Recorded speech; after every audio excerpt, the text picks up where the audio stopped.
It's Okay, good. okay. It's all yours. Thank you. This is February 24th, 2022, and this is the interview with Henry Haas of Tacoma, Washington, originally of Germany, from Germany and Shanghai, and he's going to tell his compelling story about his family's experiences in the Holocaust and how his life emerged from those terrible times. So please get started, Henry, and thank you.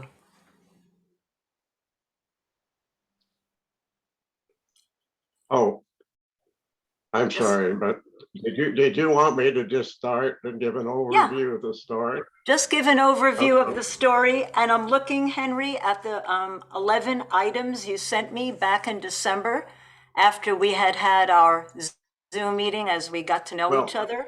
And perhaps you simply want to get started with talking about your family's life in Germany and the names of your parents and grandparents and that long... I can do, Marcy, I can do all that. I do that all the time with this Perfect. presentation. It just, I guess we haven't really talked about the order of things here. So to kick it off, I'm going to do the overview of what we're talking about, right? Correct. It's like the opening statement to the jury. Perfect. So they have an idea, right? But the question then is after I do the overview, are you going to prompt me to specific things that you want me to talk about? Okay. In other words, if you go back to the... Yeah, I think that's a great way to structure it.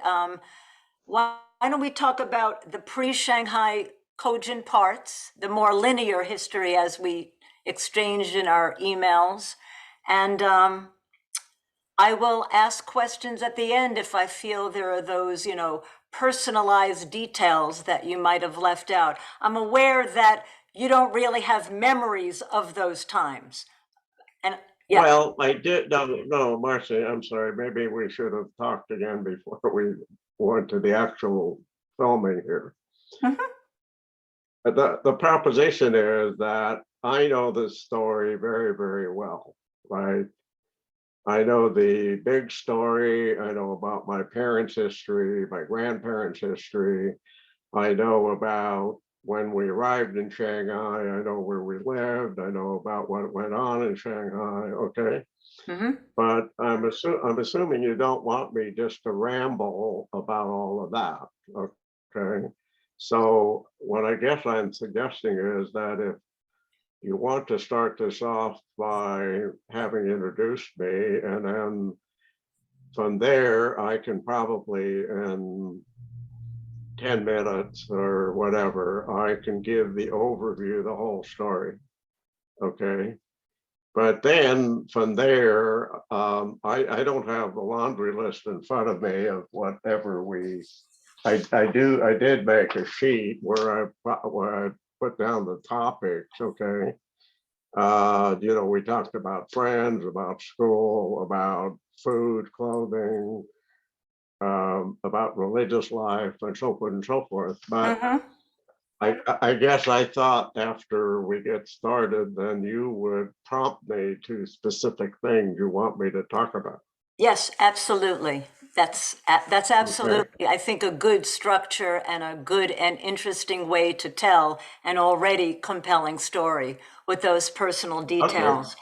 Why don't we start out with talking about your family in Germany and their escape, that convoluted escape from Germany that, yeah.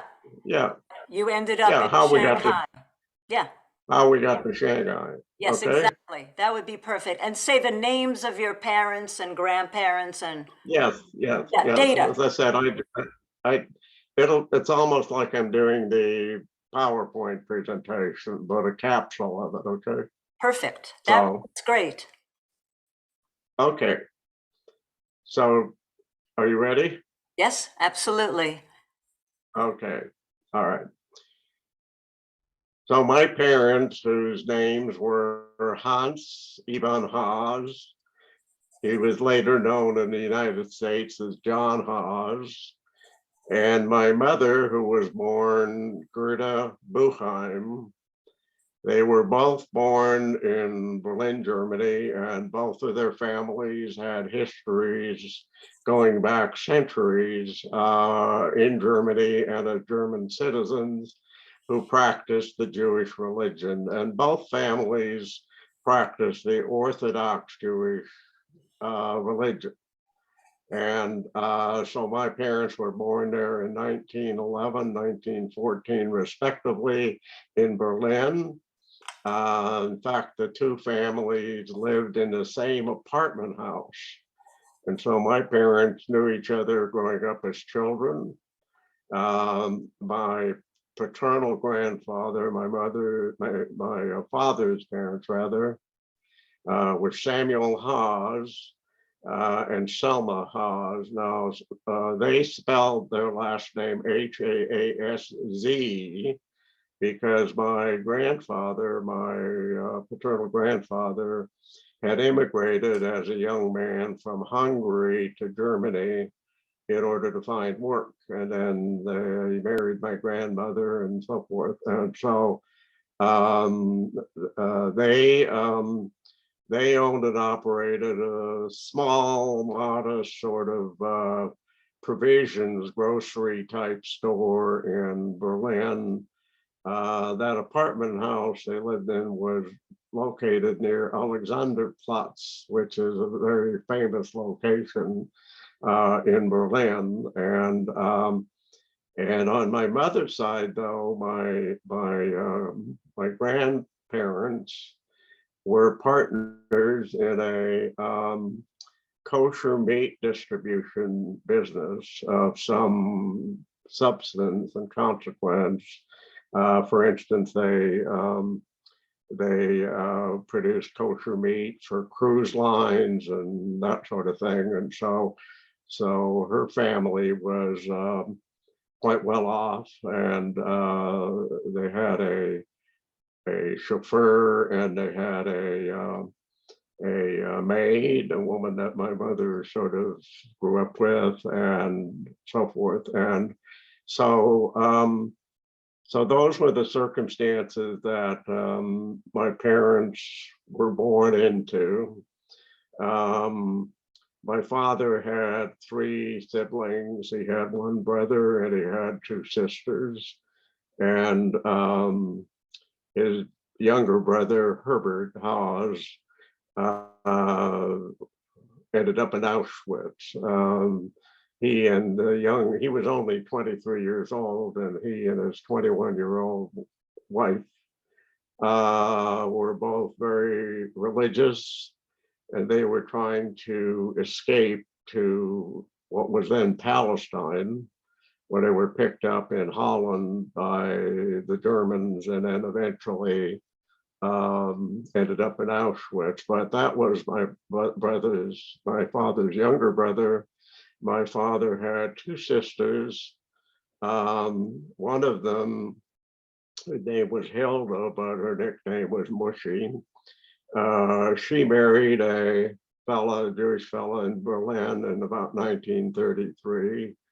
And they escaped in 1938 to Calcutta, India, where they actually survived the war and ultimately did quite well. They had 2 children, my first cousins, and that family ultimately ended up in Israel. And even today, one of their daughters, my first cousin, lives near Tel Aviv, and we have been there frequently and stayed with and visited with them.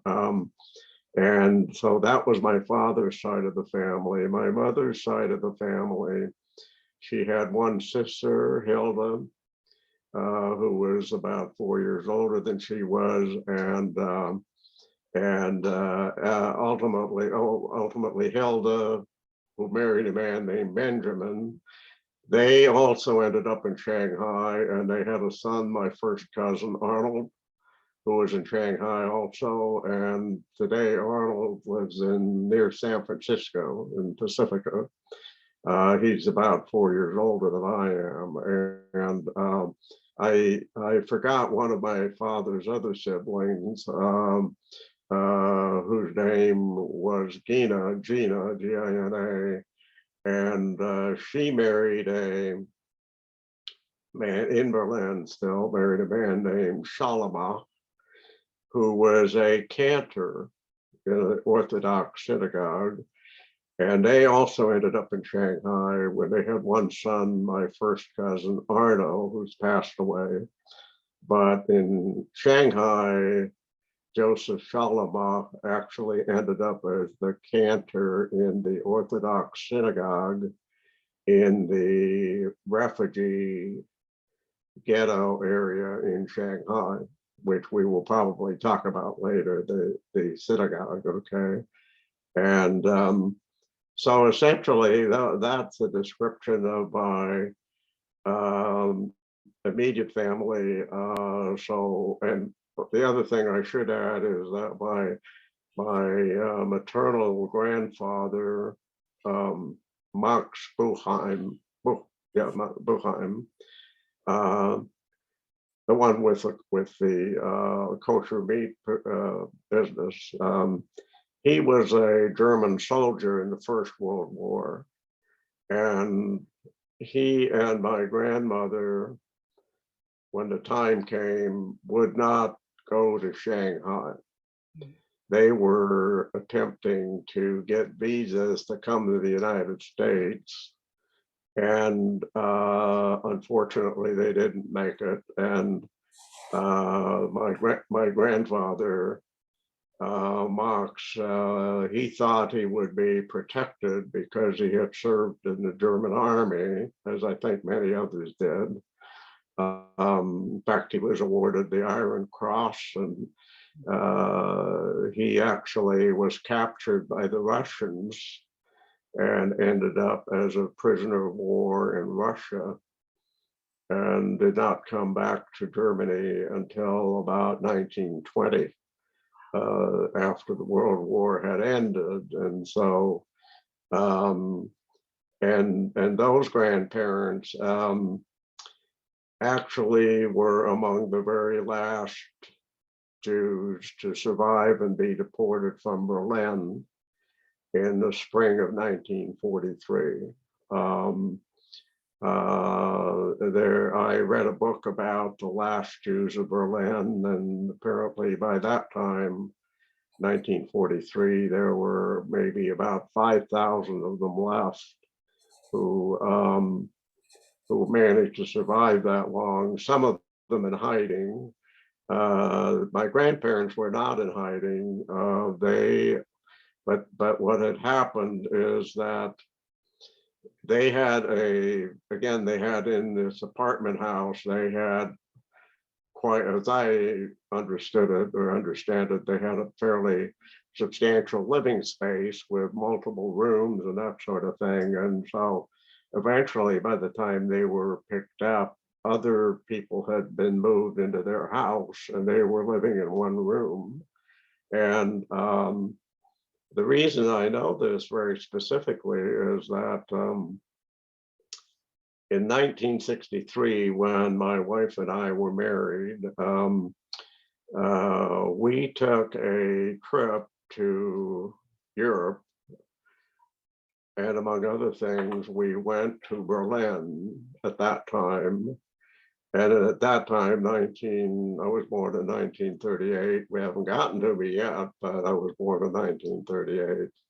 And so at that point in time, I'm a young adult and I have this history, and I want to go and I want to see where my parents, my grandparents lived and where all of this happened. And so on that trip, my wife, whose name is Kate, and she's from England originally, and so she also had family left in England and so forth. So anyway, we did go to Berlin, 1963. It was the first anniversary of the Berlin Wall. And you had to go through the checkpoint Charlie in order to reach the location where my family had lived. It was then in what was East Berlin. And so we actually crossed over through the Berlin Wall and went over into that sector near the Alexanderplatz where the apartment had been. And that in and of itself was quite an experience at that time, because when you went across at Alexanderplatz, you had to stop and check in at the US post. And then there was a crossing with like railroad guards on each side. And there were East German soldiers and Russian soldiers on the other side with machine guns. And so you had to get your pass in order to drive across. And I'm going to deviate for a moment to tell a story. And so the story is that Kate and I'm 25 and she's 21 years old. And by the way, we both speak German, which was actually on that particular occasion very fortunate, because we had to wait in a line of cars for our turn in order to cross over into East Berlin. And I got sort of tired of sitting and waiting. And so I said to Kate, look, I'm going to just go stretch my legs and walk across the street, which I did, but I had our passports in my pocket. And so I'm standing across the street, and at one point I look over and I see the crossing guard go up, and I see her driving across into the other side past the guys with the machine guns, and she has no papers. And I've got the papers on the other side. And so I run over there. In those days I could run. I ran over there, and I came up to the crossing where one of the guards was with a machine gun, who told me in German to halt and asked me what I was doing. And I tell him in German, I'm going over there because my wife is over there. And he said, how can your wife be over there and you're over here? And I said, well, I don't know, you need to ask her, but she drove across and here's the papers. And so he allowed me to walk across to go join her. And then subsequently, when I said, why did you do that? She said, well, the guardrail went up, I just had to drive. So but anyway, I'm getting sort of way off the track. So Let me ask you, let me ask you, that's quite an adventure, to say the least. And we'll get back to your visits to Berlin and Shanghai, definitely, Henry. I would like to ask, when your parents share their memories with you later on, what did they describe as their lives there in this cosmopolitan place where there was a very large Jewish community? Please share more about that. Okay, I certainly will. Well, the way they described it is, my father was born in 1911. He went to school until he was 16. So now what are we? We're about 1927. And he decided that he was going to become a merchant rather than continuing with school. And so he apprenticed in a fur business in Berlin. And my mother, on the other side, though, was more academic. And so she went to the Hochschule, which was, they had a system, you know, like a lot of the European systems at that time, where when children got to a certain age, like about 14, 12, 13, 14, whatever, they had to take an exam, and they had to determine whether they could continue going with the academic route. I think they call it the Hochschule, or the high school, which is literally high school, but it means high school in German.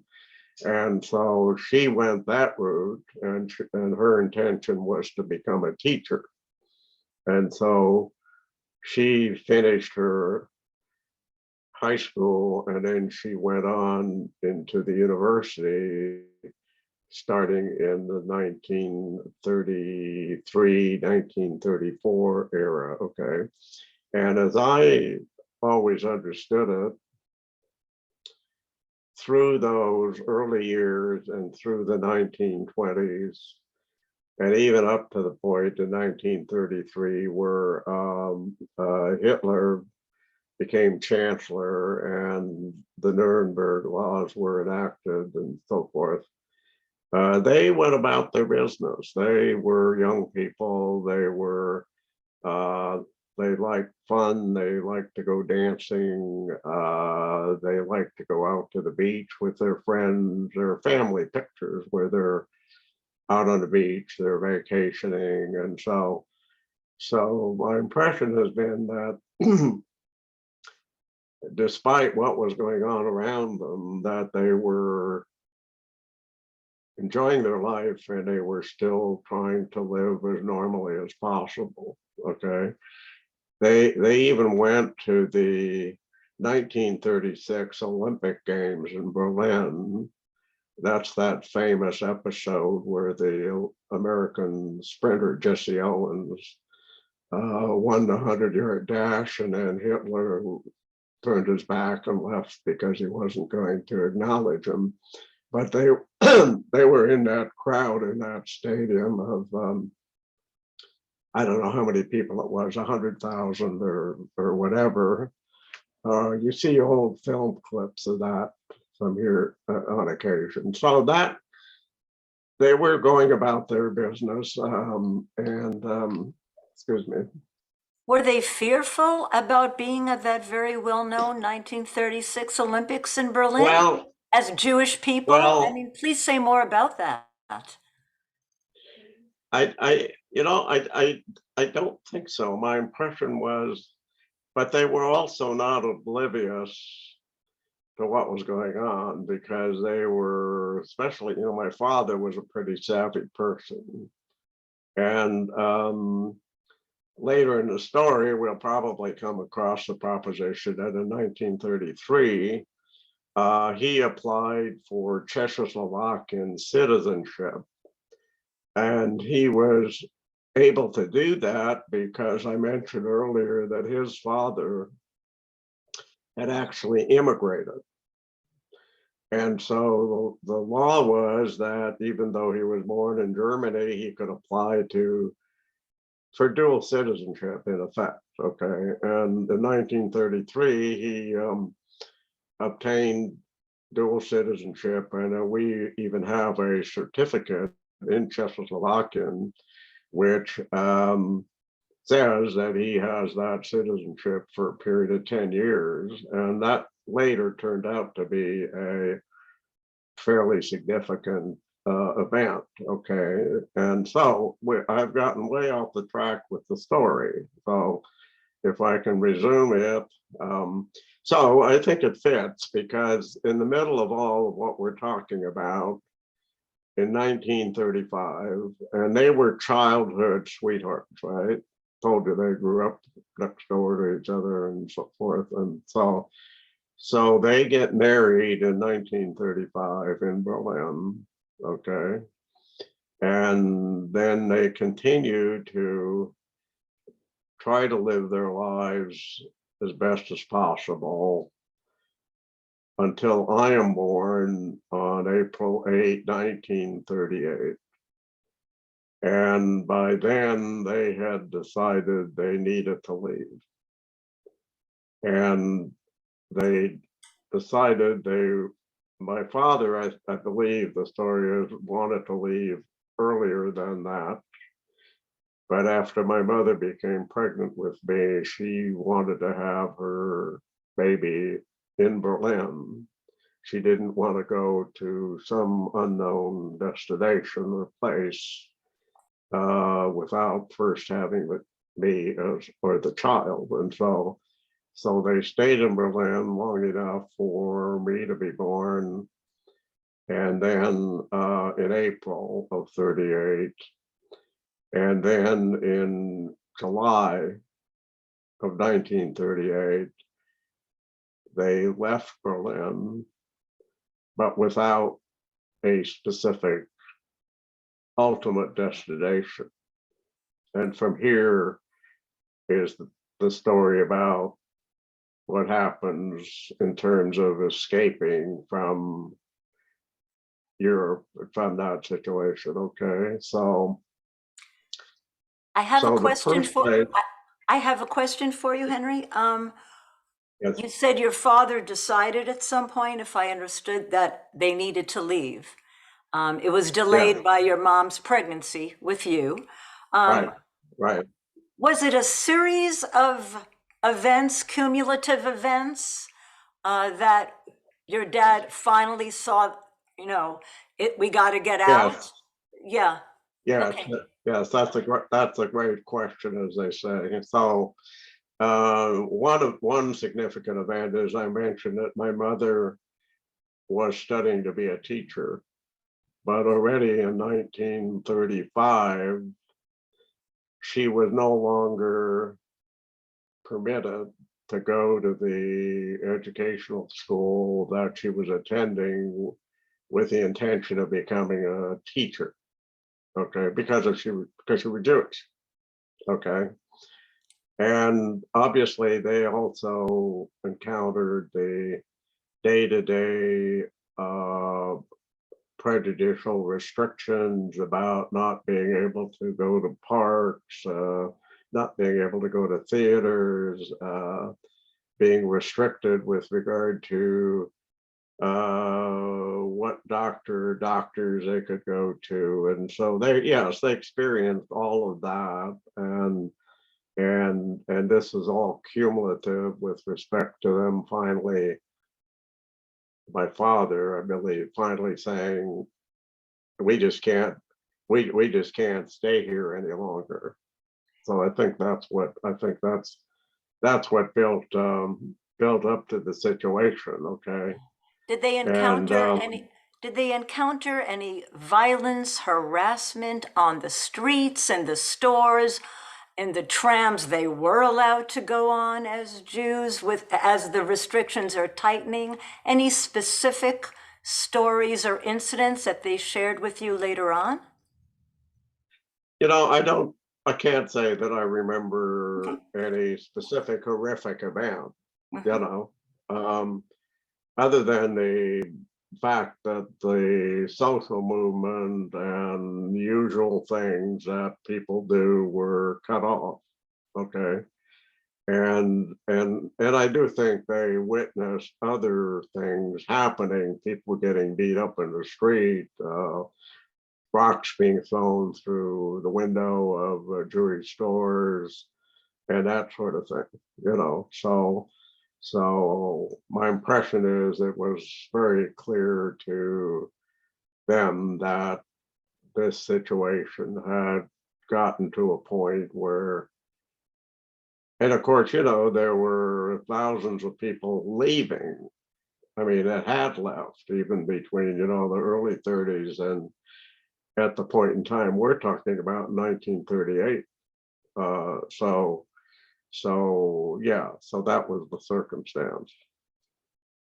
So when they then finally decided we're leaving, what happens is that my grandfather, my paternal grandfather Samuel Haas, the one who had immigrated to Berlin when he was a youngster, when he was a young man, okay,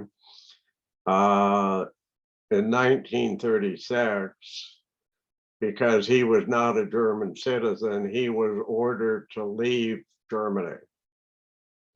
And he went back to the little town in Hungary where he had come from. Okay. And so he was there. And so my parents with me until they went to join him in that little town in Hungary. Okay. And how old are Okay. you at this time? I am 3 months old. Okay. Yeah. 3 months old. So this is 1938, correct? September of 1938. Okay. Yeah. Okay. And so they go there, but they're not there very long when the Germans march in. And so they have to leave. And so the three of them with me pick up and leave and go to Prague in Czechoslovakia. And the Germans weren't there yet at that time. Okay. And so they managed to stay in Prague from roughly September of 1938 until the spring of 1939, which was when the Germans invaded Czechoslovakia. And so I was, as a baby at that time, obviously with my parents and my grandfather. I was in Prague at the time the Germans came in to occupy. And so now they had to leave again and try to figure out where are they going. Okay. So Can you talk a little bit more about any of the experiences? Obviously, you were a baby, but any of the experiences they shared with you about how it was in Czechoslovakia once the Germans, the Nazis arrived? I mean, was it like being in Berlin on the edge like that of worry and fear? So, yeah. yes, yes, yes. It was an occupation force, with armaments and whatever, and so what they then did is, my mother wanted to take a trip back to Berlin to see her parents. And so my grandfather and my mother and I, but not my father, made a trip back to Berlin. And now remember also that my grandmother, Haas, she had stayed in Berlin all that time. Remember, my grandfather was deported or told to leave like in 1936. But she remained in Berlin, and she is the person who first heard about the proposition that there were Jews that were able to escape to Shanghai. And so she had apparently been able to purchase 2 tickets to Shanghai, one for her and one for my grandfather, but she couldn't get other tickets. And so when they went back to Berlin for that, what turned out to be the last time my mother saw her parents, my grandfather was able to obtain a ticket to Shanghai, but he couldn't stay there in order to travel to go to a ship that was leaving from Germany. Okay. And some of the ships that went to Shanghai left from Hamburg. Okay. And this, by the way, this Shanghai movement we're talking about, which ultimately, and the number varies depending which historical source you read or look at, but it's somewhere between 17 to 20,000 Jews, mostly from Germany and Austria, but some from Eastern Europe, who managed between 37 and 41, beginning of 41, to enter Shanghai. And so anyway, so there's a ticket there for my grandfather. My mother sees her parents. my mother told the story that my grandmother said, "Why don't you leave Henry with us? Because this is no way to take an infant like this, and you don't know what will happen." Okay. And my mother's version was that she told her mother, "No, I can't leave my child here. My child has to go where I go, even though I don't know where I'm going." And so, fortunately for me, that was the decision.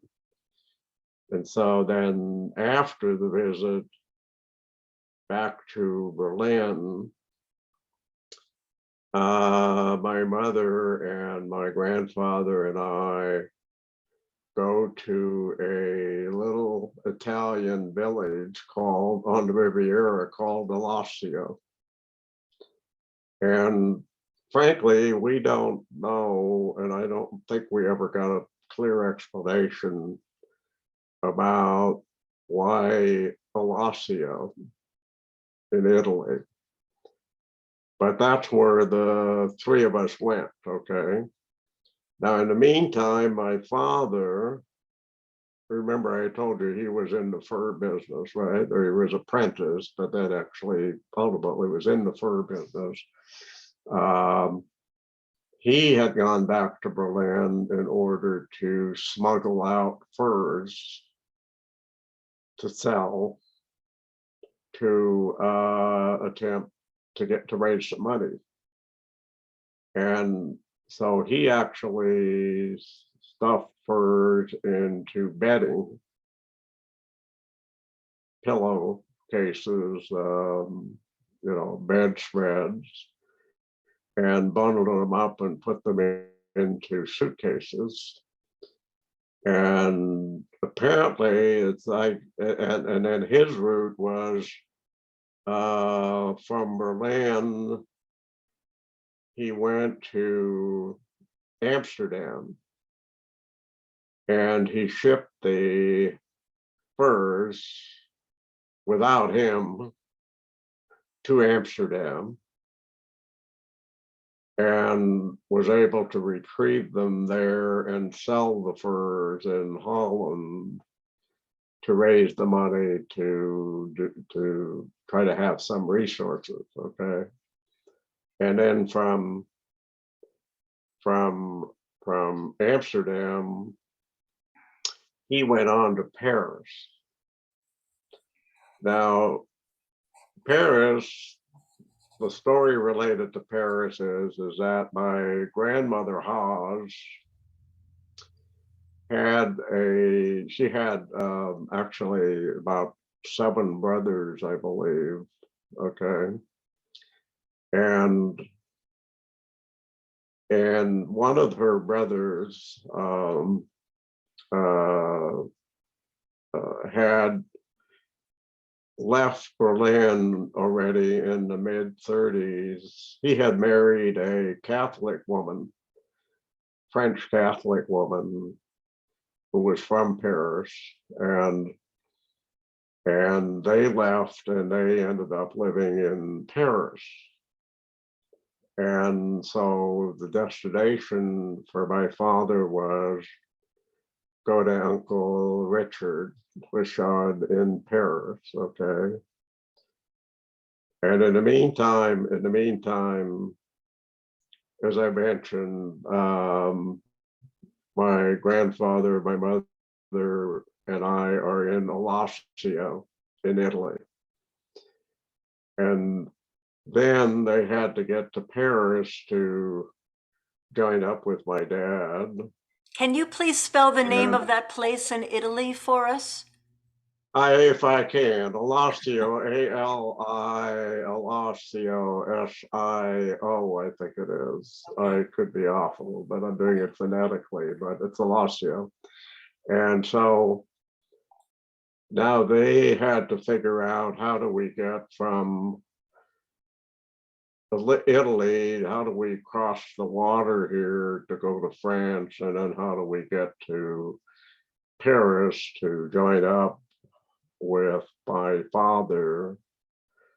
And so that story is that they hired onto a small fishing type boat that had approximately 12 other men, Jewish, who were in the process of escape.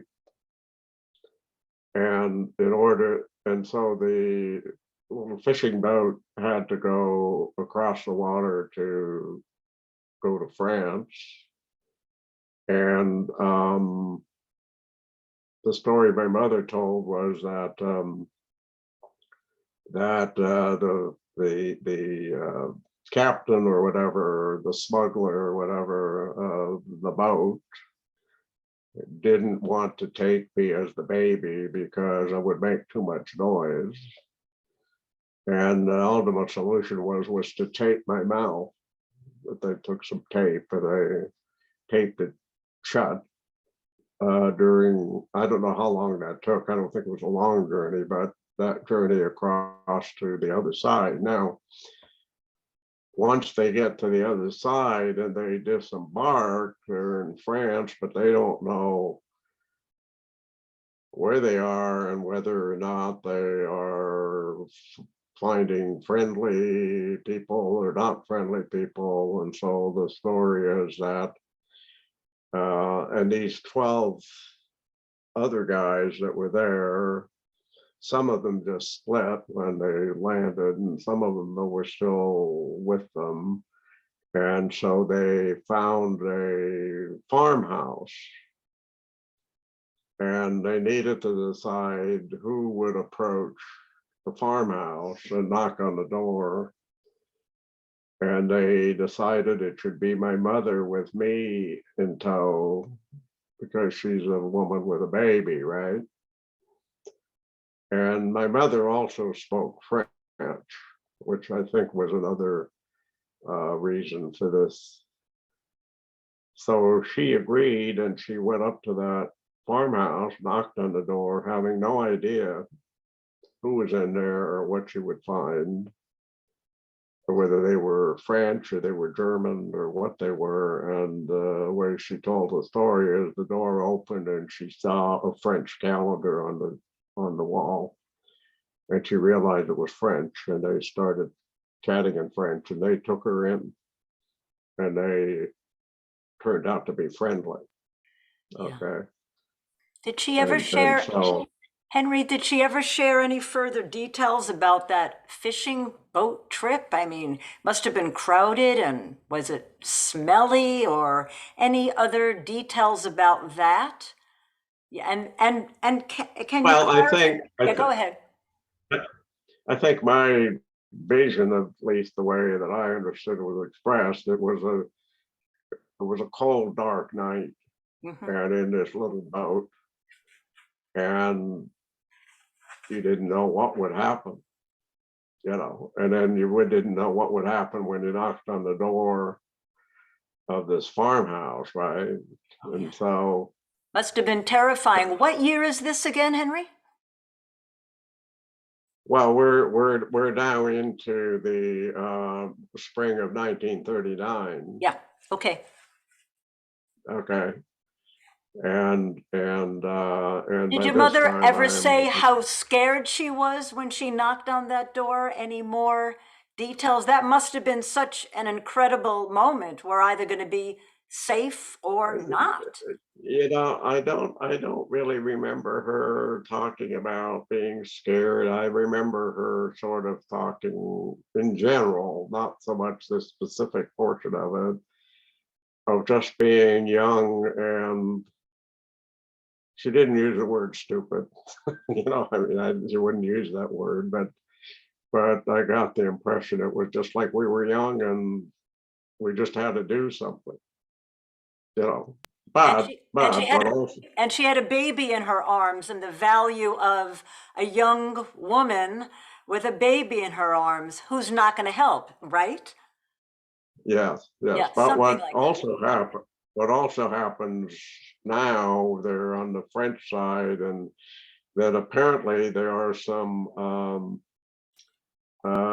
Jewish underground people over there who help, and they're put on a train to go from there to Paris. And my mother always said, I was instructed, whatever I do not change Henry's diaper. And that would have been because I was circumcised, right? And by the way, my mother was blonde and blue-eyed. Okay. And I forgot to tell another story that I think is important about when she was still going to school in Berlin to become a teacher in about 1935, before she was prohibited from continuing. There's a story she told about one day a SS officer comes to the class to give a lecture, whatever, about the Aryan race theory. And I told you just now, my mother was blonde, blue-eyed, and so there is a school picture we have where, and I don't know if it's exactly the same group, but she's one of probably 20, 25 young women. And so I'm always imagining that was the setting, and this SS officer gives this lecture, and he's talking about the Aryan race rather. And then he gets to a point where he said, now, if I look around this room, there's one young woman here that typifies the Aryan race, and I want her to stand up. And he pointed to my mother, and he asked her to stand. And the other, Can you say how young old she women, was at this point? pardon? How old was About she at this point? 1935. Well, what, she was born 19, she's 21 years old or so. Okay, okay. And so the other women, young women, they laugh. They laugh, and the SS guy said, "Why are you laughing?" And somebody says, "Well, because she's the only Jewish girl in the class." And the response was, "Well, you never know who her mother slept with." So that happened. Yeah. Okay. What was your mom's Anyway. reaction to all that, Henry? Did she say anything? Well, she told my father about it. My father went to the school and protested. And again, he had his background as a German soldier and so forth and so forth. And as I got it, they just blew him off on it, and she never went back to that school. Okay. Yeah. So, wow. Yeah.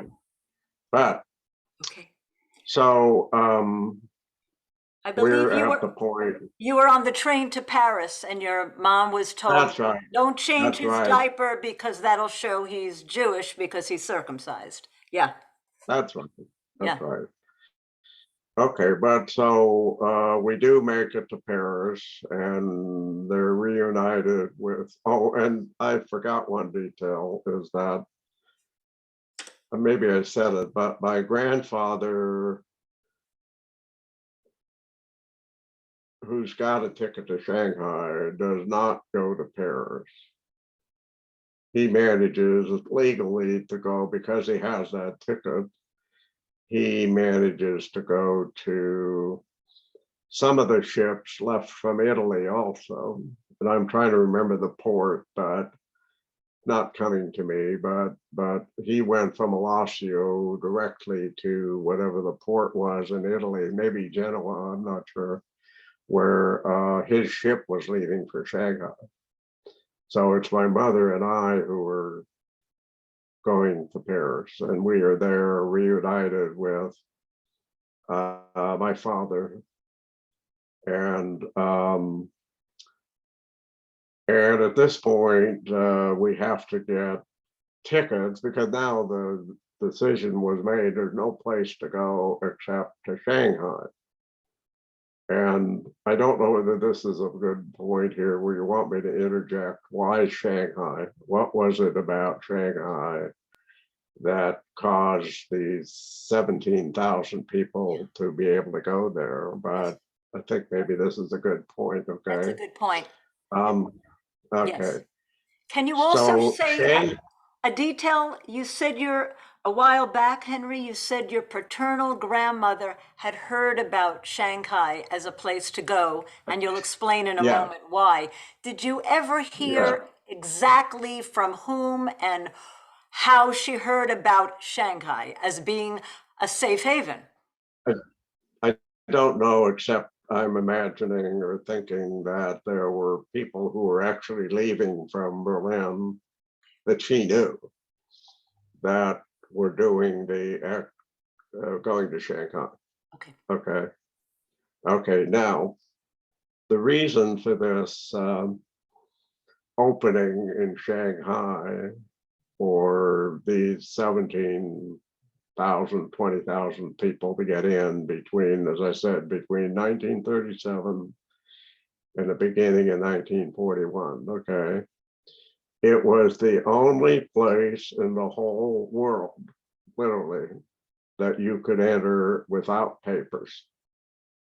It was an open port. Okay.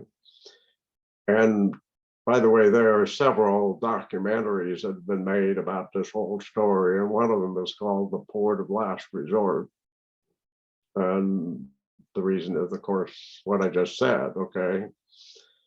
And why was Shanghai an open port? Well, you have to go back in history to the 1800s and the Opium Wars. There were two opium wars between the Chinese and the French and the English. I think one was about 1850. The other one was maybe around 1875, where England, France, they were trying to stop the opium importation from China to their countries and causing an epidemic. Sound familiar today? But anyway, so China lost both of those wars, the opium wars. And in each case, they were required to make treaty concessions that were related to trade. And one of those concessions, I don't remember whether it's the first opium war, second opium war, whatever it was, one of those is that there are certain, for trade purposes, there are certain ports in China that had to be open for trade without restriction. And one of those was Shanghai. So all of these people we're talking about, including ourselves, during that period, if you could get a ticket and you could get on board a ship, you didn't have to worry about a visa, about a passport, about an entry document. You just got on the ship. And that's what the reason the Shanghai refugee exodus occurred, okay? And so we're in Paris, we need tickets. There is a French Jewish refugee assistance organization, because already by this time our funds are limited. You know, my father had sold the furs and so forth, but they had very little money. And so the French Jewish Assistance Organization provided the tickets. And I have a letter from the French Jewish Assistance Organization in French telling them they can come and pick up their tickets. And so they were able to pick up the tickets in Paris to go to Shanghai. And of course, at this point, you know, it has to be clear that, you know, again, my parents are still just, you know, young adults, and they come from this background in Berlin and the circumstances they grew up in and so forth. They don't have a clue about what they're going to find in Shanghai. All they know is it's a way out of Europe. And so we left on a ship from Marseille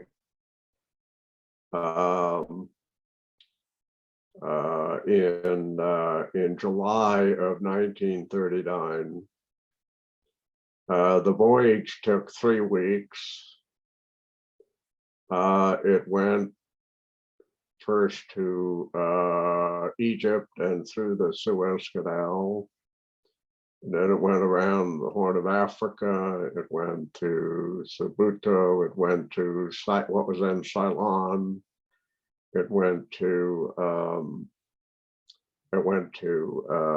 Saigon, Vietnam at that time. It went to Hong Kong, and then it went into Shanghai. And there were, give or take, about 2,000 people on board the ship, I believe. And we landed in mid-August of 1939. The heat in Shanghai at that time is somewhere in the range of 105 to 115 degrees Fahrenheit. And most of the people are still wearing their European clothes and their wool coats and that sort of thing. Now, my grandparents, Haas, they had already arrived in Shanghai. Remember, my grandfather went back to Berlin, and then he went on his own to Shanghai. I'm sorry, I misstated that, but my grandmother had gone ahead. And so they were already in Shanghai when we arrived, okay? But so we arrived, and then I can tell you about what happened when you land in Shanghai. Okay. You want me to go to that?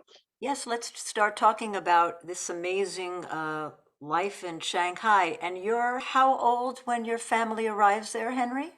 I'm 15 months old. 15 months. Okay. 15 months, yeah. Well, And it was yeah. about 110 degrees when the family arrived. Wow. Yeah. And so what happens is that when the ships arrive, and by the way, our ship was, I think, after the last one that actually came was we were in August. I think there was one in November, and there might have been one in January after that, but then it was cut off. That was it, yeah. And I might comment, you know why it was cut off? It was cut off because there were already at that time refugee assistance organizations in Shanghai to try to deal with this influx of refugees, including the American Red Cross and so forth. They couldn't accommodate anymore. It wasn't that the Chinese government or somebody said no more. It was the fact the system couldn't accommodate anymore. Okay. And so At the time we arrived in Shanghai, the situation was this for the refugees that arrived, okay? Those who still had funds, resources, okay, they could just go out and rent an apartment. And there were several thousand in that category. And Shanghai, also because of this historic French, English, Chinese situation, was divided. And by the way, it was a city of about 6 million at that time. Today, I think it's about 26 million. But in any event, it was divided into sectors. There was the English sector, there was the French, they called them concession, French concession, and there was something called the international district. And the international district had historically evolved from the post-Opium War period, where because of the open port thing, this international sector was where the ships landed and the trade was conducted and so forth. Okay, but within the international sector, there was about a 1 square mile area which was called Hongqiu. Okay, and Hongqiu, that 1 square mile area, was where all the refugees without resources went or were taken. And so by the time we got there were 2 huge, gigantic refugee camps that had been set up in that sector, okay? And so what happened is that the incoming refugees who had no resources would be put on trucks and they would be trucked down to the refugee camps. And there are pictures of this, and they're open like several football fields long and wide, and just have one bed after another next to it. And to the extent that there were families there might be a blanket or something, you know, for some separation. And there was also a food kitchen there, where you could get fed, okay?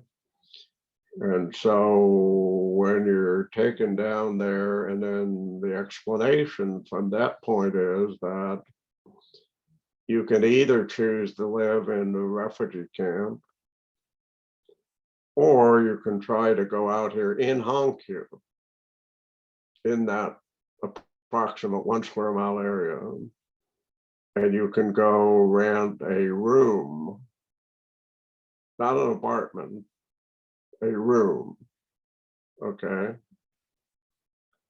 So what happened in our case is that, as I mentioned several times now, my Haas grandparents had arrived earlier and they were already there. And they were already set up in a room.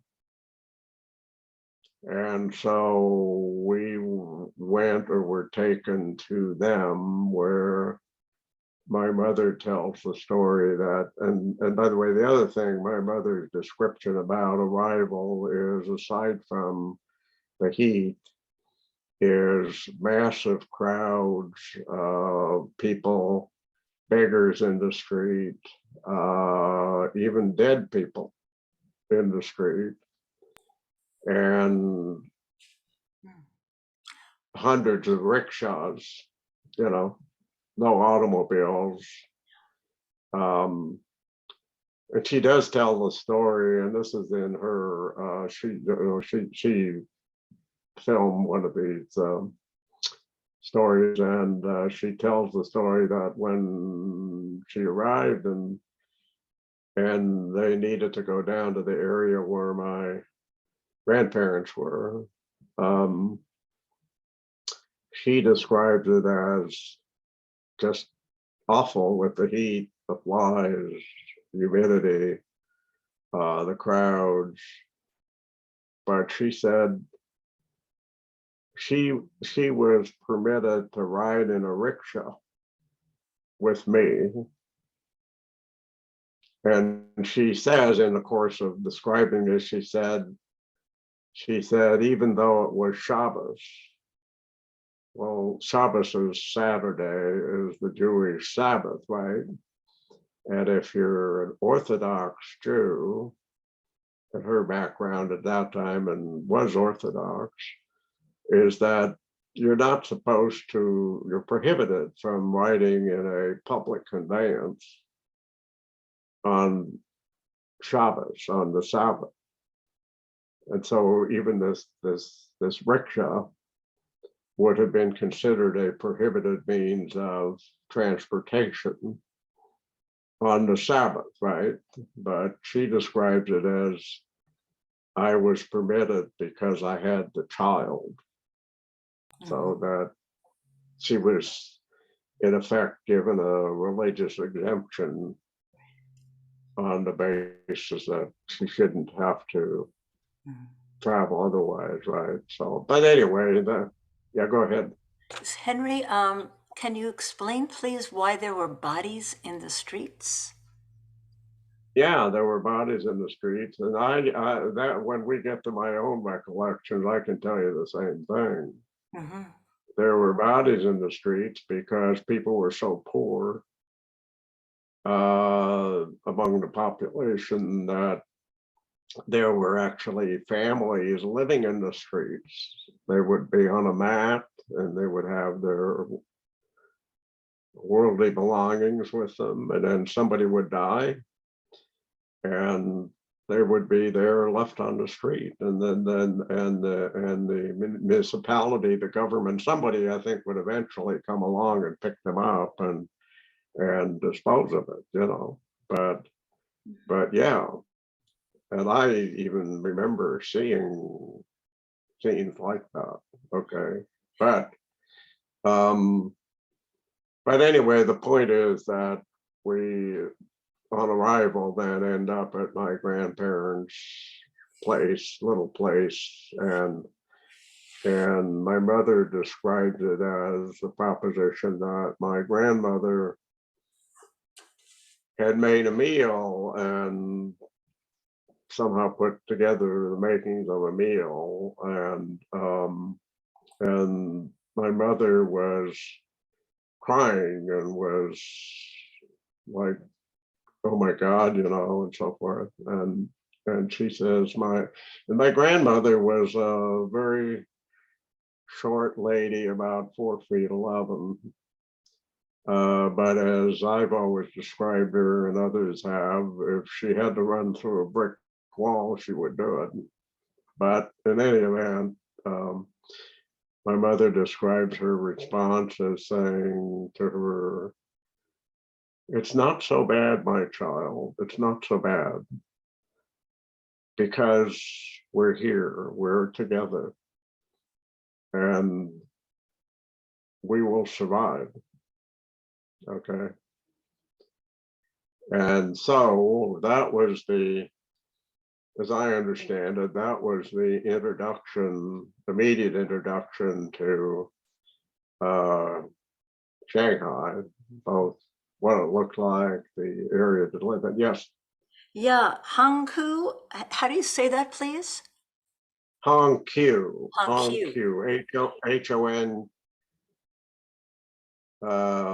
Kew. Okay, thank you. Today the Chinese have a different name for it. Mhm.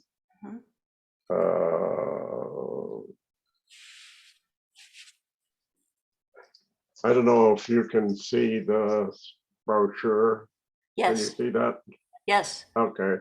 Hangqiu. Well, this is ahead of the story, but this is That's great. in 1997 when I went back for the only time this is the precursor to what is now the Jewish Refugee Museum of Shanghai.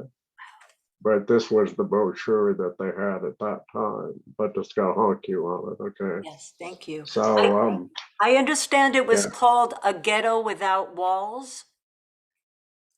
Well, yes, now that's getting ahead a little bit of the whole version here, but the answer to that is yes, because, and I think I can tie this into where we went to live as to why this was a ghetto, even though it had no walls. Okay, so as I said, the refugees who had no resources were compressed into this sort of 1 square mile area. Okay, and so when it came to living, if you weren't in that camp,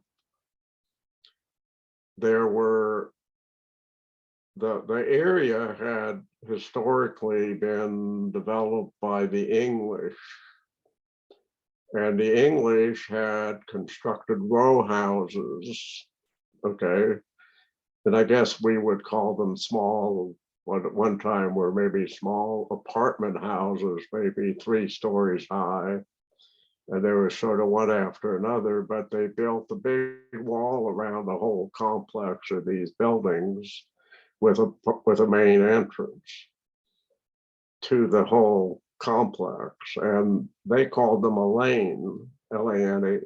Okay, so you have these row houses, and you've got the wall around it, and you've got the main entrance, and these buildings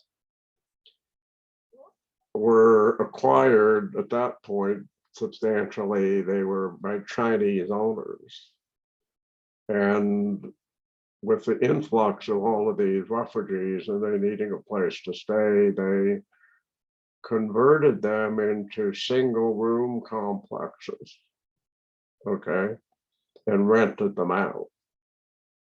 So you could rent a room in one of these row houses, okay. And so that's what we did. We went to something called 75 Tongshan Road, and my parents rented a room that was on the second floor. I can describe the area in a moment, but and this room, there was no kitchen, there was no toilet facility.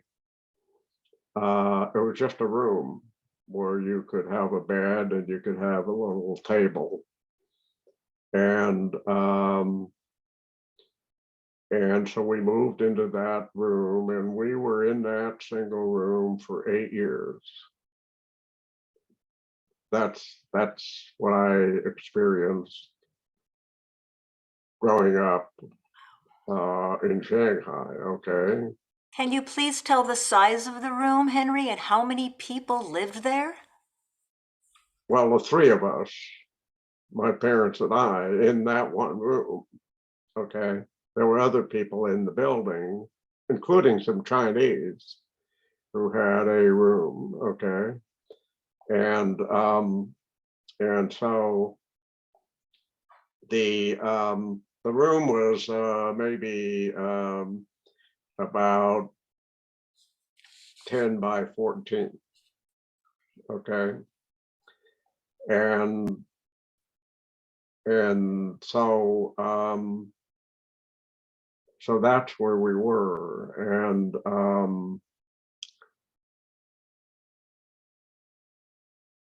so when we arrived, that's where we got set up, okay? How did you shower or take a bath? How did you cook? I'll tell you. Said no toilet. Where Yeah. did you go to the bathroom? Yeah. Okay. Yeah. Well, number one, we didn't take a shower. We didn't take a bath. And I didn't have one until I was 9 years old, and I landed in San Francisco. we took, what we did is we took cloths, wet cloths, and we washed ourselves down. Okay. As far as toilet facilities,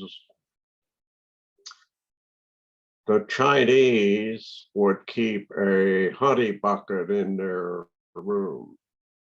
Okay. We didn't do that.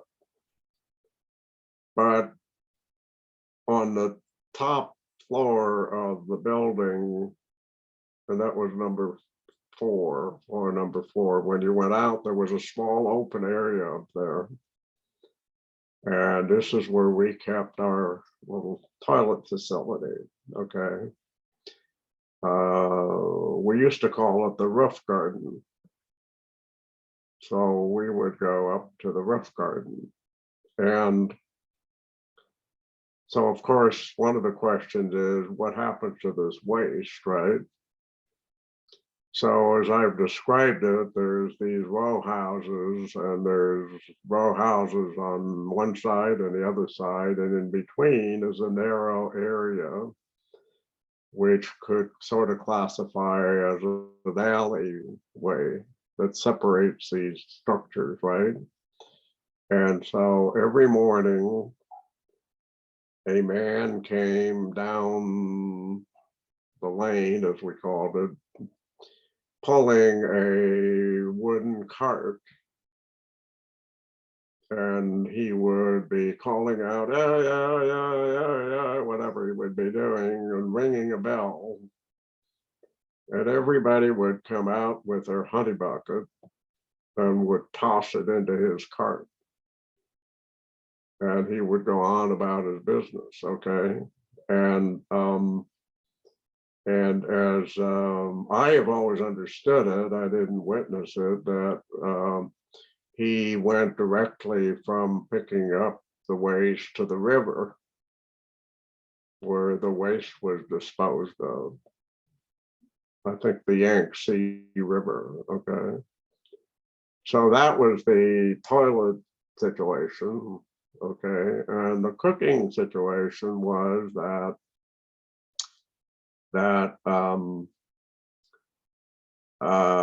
at the entrance to the lane, I've described how these buildings were surrounded by a wall, right? And there was a main entry. And on the street side, there were vendors that were selling rice. And by the way, if you wanted hot water, you bought it from the vendor who had big kettles with heating, and somehow with heating the water that was out on the street side, and you would go with your tea kettle or whatever it was, and you would fill it with hot water. And I remember that there was a sort of a token system. Instead of currency or coin, there were little wooden tokens about that size. So if I was asked by my mother, go up and get some hot water or buy a bowl of rice, you would take a token. So how that currency system worked, I don't know, but anyway, you'd go to the vendor and you would buy rice, and there would be some sort of soup. It had hot water for tea. I drank all tea. It was tea all the time. And even in the hot weather, by the way, it was meant to actually cool you down if you drank the hot tea in the hot weather. I can't explain that, but that's what happened. And that was basically it. That was the diet as I remember, with the exception that my Haas grandmother, as I told you, is a type of person that just would not take no for an answer. And so she figured out some way to cook some chicken, as I remember. And when and if we talk about religious life, they were very orthodox. They were extremely orthodox, and I grew up spending, Friday night is when the Jewish Sabbath starts, Shabbat, and I spent, as far as I know, every Friday night at my grandparents, and my grandmother would cook some chicken. Okay, so, but in terms of diet, yes. Where did she get the chicken? Pardon? Where did she get the chicken, Henry? Well, I think you could get the chicken. There were also other vendors that were selling different sorts of products, okay, type of thing. But And where exactly did the family cook? How and where? I don't think you had a stove in your room. So, no, we didn't have stove in our room. I think we had some little warming device, I believe, but I'm not positive. But that's the best as I remember. But my grandmother was better set up. She somehow managed to get herself better set up. Okay.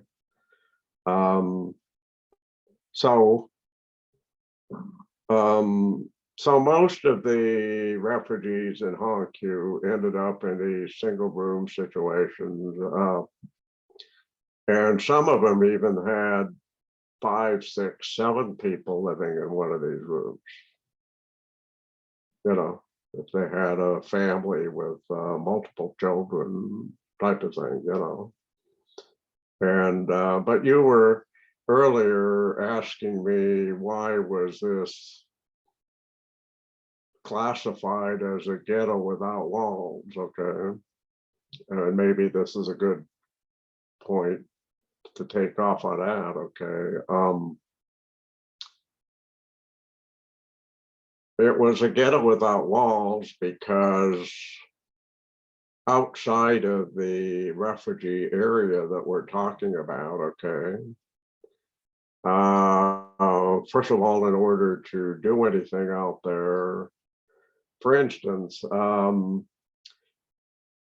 if you went from Hongqiu and you wanted to go to what was then the heart of Shanghai, there was a bridge that was about the heart of Shanghai was probably roughly about a mile and a half away.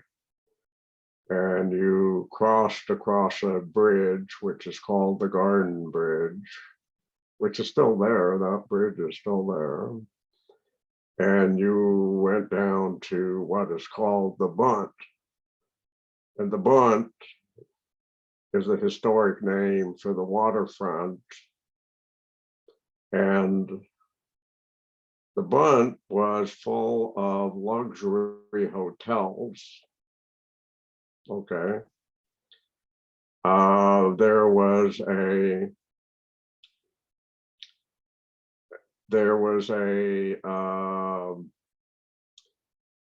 famous Jewish family called the Sassoon family. And the Sassoon name was connected otherwise to fashion or whatever many years later. But there was a guy named Sir Victor Sassoon who had a luxury hotel along the Bunt in Shanghai, okay? And in that hotel was a European coffee shop, okay? So my mother, we haven't gotten to the point of talking about how did they support themselves, but along the way, my mother, for a time, worked on the Bunt. She would walk down there, okay? So she would talk about walking past that hotel and looking in at the European coffee shop and just wishing that she could go in and have a cup of European coffee, which she couldn't because she didn't have any money to purchase it. Okay. And that was, I mean, I'm using that as a example of why the refugees were really bound to that area that they were compressed into. Okay. And by the way, when Kate and I went to Shanghai in 1997, by that time, that hotel was called the Peace Hotel. And we stayed in the hotel when I went to the coffee shop on purpose. But anyway, so we're still back in the early days in Shanghai, yes. Can you tell us the name of the coffee shop? No, I don't think so. Okay. I don't think so. It sounds amazing that No. you were able to go back there, Henry. Yeah. Oh yeah, no, that That's is another another story. experience. Oh, yeah. Well, I actually there's one experience on that trip that I should tell you that relates directly to where we lived in Shanghai. Because when I went back in 1997, today there is, I think I've already mentioned it once, there's something called the Jewish Refugee Museum of Shanghai, which is located right in the middle of that 1 square mile sector. And it's actually located where the Orthodox Jewish synagogue was, in which I think I already mentioned also, maybe, in which my uncle, Joseph Shalabah, was the cantor in that synagogue. Okay, but today that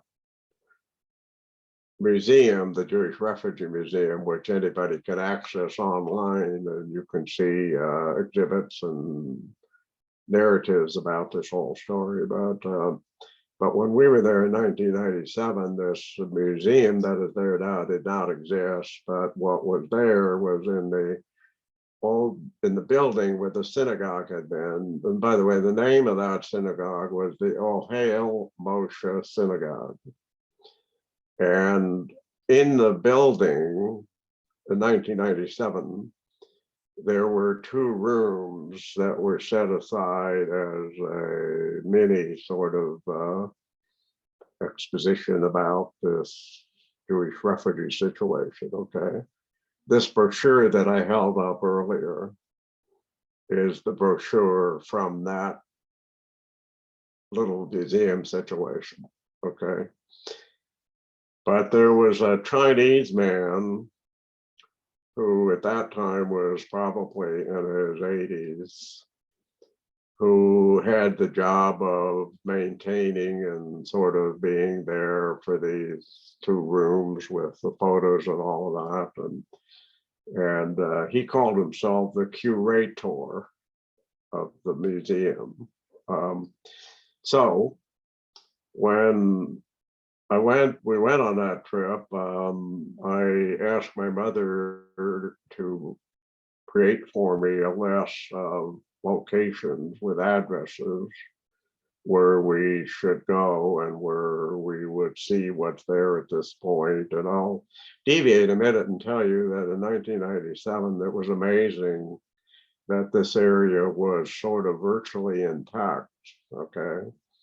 And it actually had been designated, some portions of it, as a historical monument area by the Chinese municipality. Okay. And so the Chinese guy that was the curator of the museum, he personally took us to these various locations, like where my grandparents lived and some other places, but he also took us back to the room that I described where we lived on Tungsten Road. Okay. So we go to the building, and I did forget to mention one thing about the setting. Maybe I did, but in the entryway to the building was the only running water for the whole building. There was a sink in the entryway. And so in 1997, we go back, and in the entryway, there's still the sink. And we go up the stairway and we go to the door of the room where we lived. And the Chinese fella knocks on the door, and a Chinese woman answers and opens the door. And they chat away in Chinese, and we don't know what they're really saying. And suddenly the woman starts crying. And so we turned, and of course the Chinese man knew English, so we turned to him, we say, what's going on? And he said, I told her who you were, and I told her that you and your parents lived in this room during the war. And then she told me, first of all, that when you left in 1947, her parents moved into this room. And after her parents passed away, she and her husband moved into this room. And she heard stories about you as the little white boy that lived here. And this is why she got all emotional, So we were back in the room. Now there'd been upgraded some, among other things, a television set, and as I remember, and there might have been a little kitchen or something built in there by that time. I don't know. But what I also did is I went back up to the top floor to the area we called the roof garden, and I looked down into that alleyway. Okay. And we took some home video of this that we have. Okay. And frankly, I started crying because I could just sort of envision myself as up there, and I could almost hear the man with the cart coming down the alleyway. Okay. So, but anyway, I forgot to relate that earlier when we were talking about that trip back. And so now that I have interrupted myself, I'm not sure. I'm not sure Henry, where we're. that's absolutely incredible that she remembered her parents' stories about you. That's just it. Yeah, I mean, who wouldn't get yeah, emotional about the whole experience of returning to where you spent your childhood? That's yeah, yeah. amazing. Yeah, that's absolutely amazing. Can you say a Mm. little bit more about your neighborhood? It sounds like it was crowded and well, Yes, tell us what it yes, smelled like, the people. How did you get along with your Chinese neighbors? Yeah. yeah, yeah. Yeah, we got along fine. We didn't have a great deal of day-to-day connection, but we had sufficient connection where, for instance, on the Chinese New Year's, they would cook stuff for us and they would bring it over. Okay.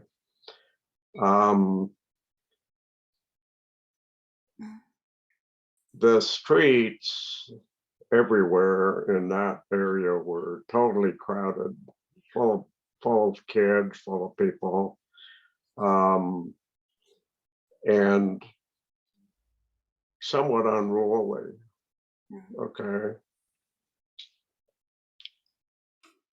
And my father actually, I think I was about 5 years old or something like that, enrolled me in a boxing club. Oh, There was the refugee community had some famous boxer from Berlin who had established a boxing school. So he enrolled me in the boxing club so that I would know how to fend for myself. And I don't have it in front of me because I didn't think of picking it out, but I have a photo of myself with my big boxing gloves on. And I even still have those boxing gloves that I brought from Shanghai. Okay. And I don't, every 10 years or so, I take them out of a sack and I'll look at them. But and they're very hard. They're packed with straw, and I wouldn't want to get hit with one of them actually. So, but the point is that he felt it was necessary for me to have some sense of how to protect myself. Okay. Now, the other thing that's in the mix here, go ahead. And what year is this? Just so we have more of the time frame. How old are Oh, you? yeah, well, Yeah. obviously by this time I'm maybe 5 years old, Okay. so we're talking about maybe 1944 or thereabout. Okay. So you're learning And boxing at that age. yeah, well, I mean, I'm going to the boxing club and Yeah. stuff like that. So so the other thing that's in the mix here in terms of what was it like out on the streets and so forth is the presence of the Japanese, which we haven't even touched on yet. Okay. You want me to talk about that?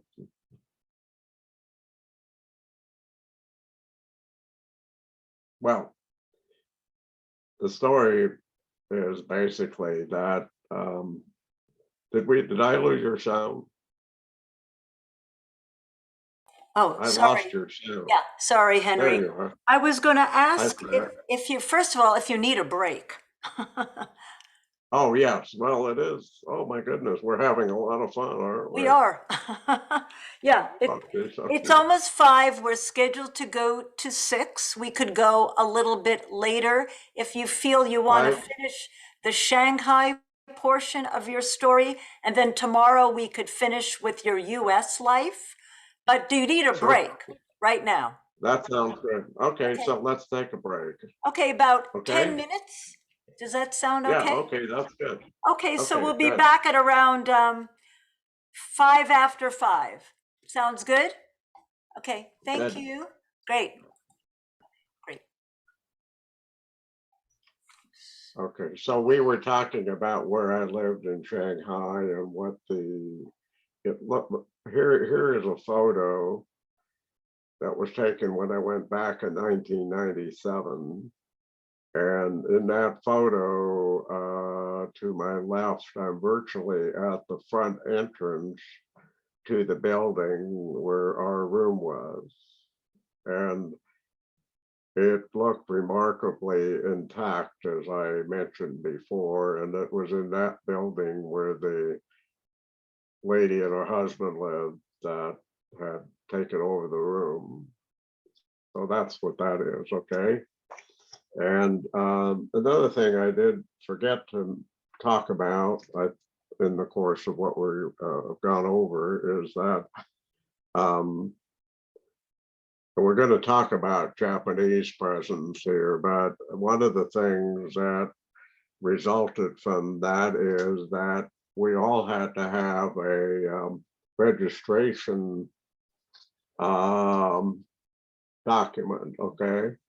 So then this picture of this document on the upper right is the front of the document, and then I've got my finger over it, but there is my picture on the lower left with the information that goes into this document, which includes residence and that sort of thing. And one of the entries on this document asks you to tell them the duration of your stay.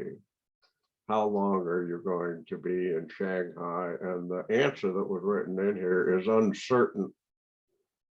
And I have always looked at that word and said, and I think more from my parents' perspective than from mine, because again, you know, I didn't know anything else, right? So for all I knew, this was where I was going to be forever.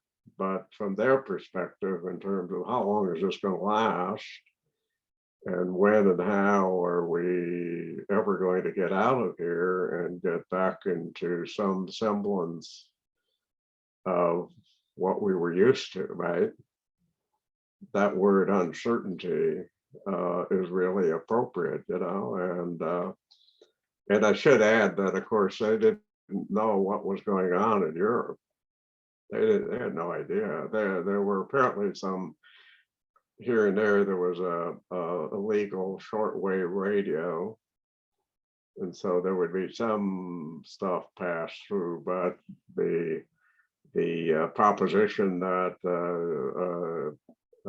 you know, Jews were being murdered in the Holocaust and concentration camps, or for instance, like my mother and her parents, or my uncle and his wife, they had no idea. They had no idea until sometime after the war, when the information started leaking out, you know, type of thing. So, okay. So, Japanese presence. Do you want me to talk about Japanese presence? That sounds Okay, good. so the Japanese presence is simply this, that in the mid 1930s, the Japanese and the Chinese had a war. They fought, and essentially the poor Chinese lost again. Different than today, I guess, but in any event, so there was a Japanese presence that was left over from the war in the 1930s, and the Japanese were army, I'm talking about military forces, were actually in the outskirts of Shanghai, but they did not come in to occupy it, okay? And so when we arrived, the Japanese were not present in Hongqiu and in the refugee area, okay? But the same day as Pearl Harbor occurred, December 7, 1941, the Japanese came in and they occupied and they took over Shanghai, particularly the international district where Hongqiu was located, okay? And so the Japanese military came in, they took control, and that would be, again, December 1941. And we're all packed into that area up in Hongqiu. And, but the Japanese did not bother us. They tolerated us. And there are historic stories about the Japanese, in fact, cooperating with international relief organizations in order to continue help to support us, so they wouldn't have to take care of us or do whatever with us, right? Okay. And but all of that changed in 1943, and it changed because a German Gestapo general was dispatched to Shanghai, and he made a report about all these Jews hiding in refuge. And there started a period of discussion with the Germans, with the Japanese, the Germans wanting to exterminate us. And there were even certain plans about put them on old ships, rusted ships, take the propellers off, build crematoriums in offshore, whatever, okay? There's a book about this topic, which is called the Fugu Plan. and fugu is blowfish in Japanese, but in any event, the proposition is that the Japanese actually would not agree to go along with these proposals. And that's a whole different story. Why would that happen? But they decided on a compromise. And what they decided was, the compromise was to convert the Honkyu area where 7, 8, 9,000 of us were, into something they called a designated area. So they actually ended up with a geographic description of the area, and they issued a proclamation in, I believe it was like February of 1943, which said, effective May 1, 1943, all of they called us stateless refugees. They classified as a stateless refugees. All of the stateless refugees must move into the designated area. So it was approximately another 6,000, 7,000 people. This was the bunch that had some money that could rent apartments in the French concession and so forth. They actually had to give those up. They had to come move into the so-called designated area, which is where we were all along. And they had to end up going into one of these rooms from apartments of, and actually along the way, to be frank with you, I met a couple of people who were there also as children, who were among those that were forced to move into the designated area, and they are very bitter about that. They feel that was a great, how can I put it, imposition. But the point is, the Japanese then also guarded the area, and it was it became an actual ghetto. And if you wanted to leave the area to go to work or do whatever you wanted to do, you had to have a pass. And you had to go in front of a Japanese official whose name was Goya. He was the king of the Jews, he called himself. And you had to go to Goya and sometimes stand in line for 3 hours waiting for your turn to say, I need a pass for the next 3 weeks or whatever it might be. Okay, so that was the progression of the Japanese presence.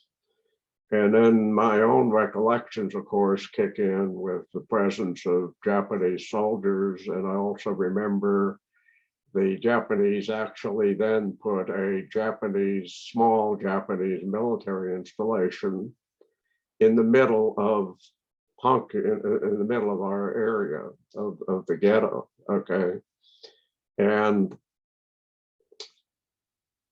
I remember Japanese children in school uniforms marching in rows with I guess a teacher or whoever in the back with a little whip to discipline them if they got out of order with regard to marching along. Okay.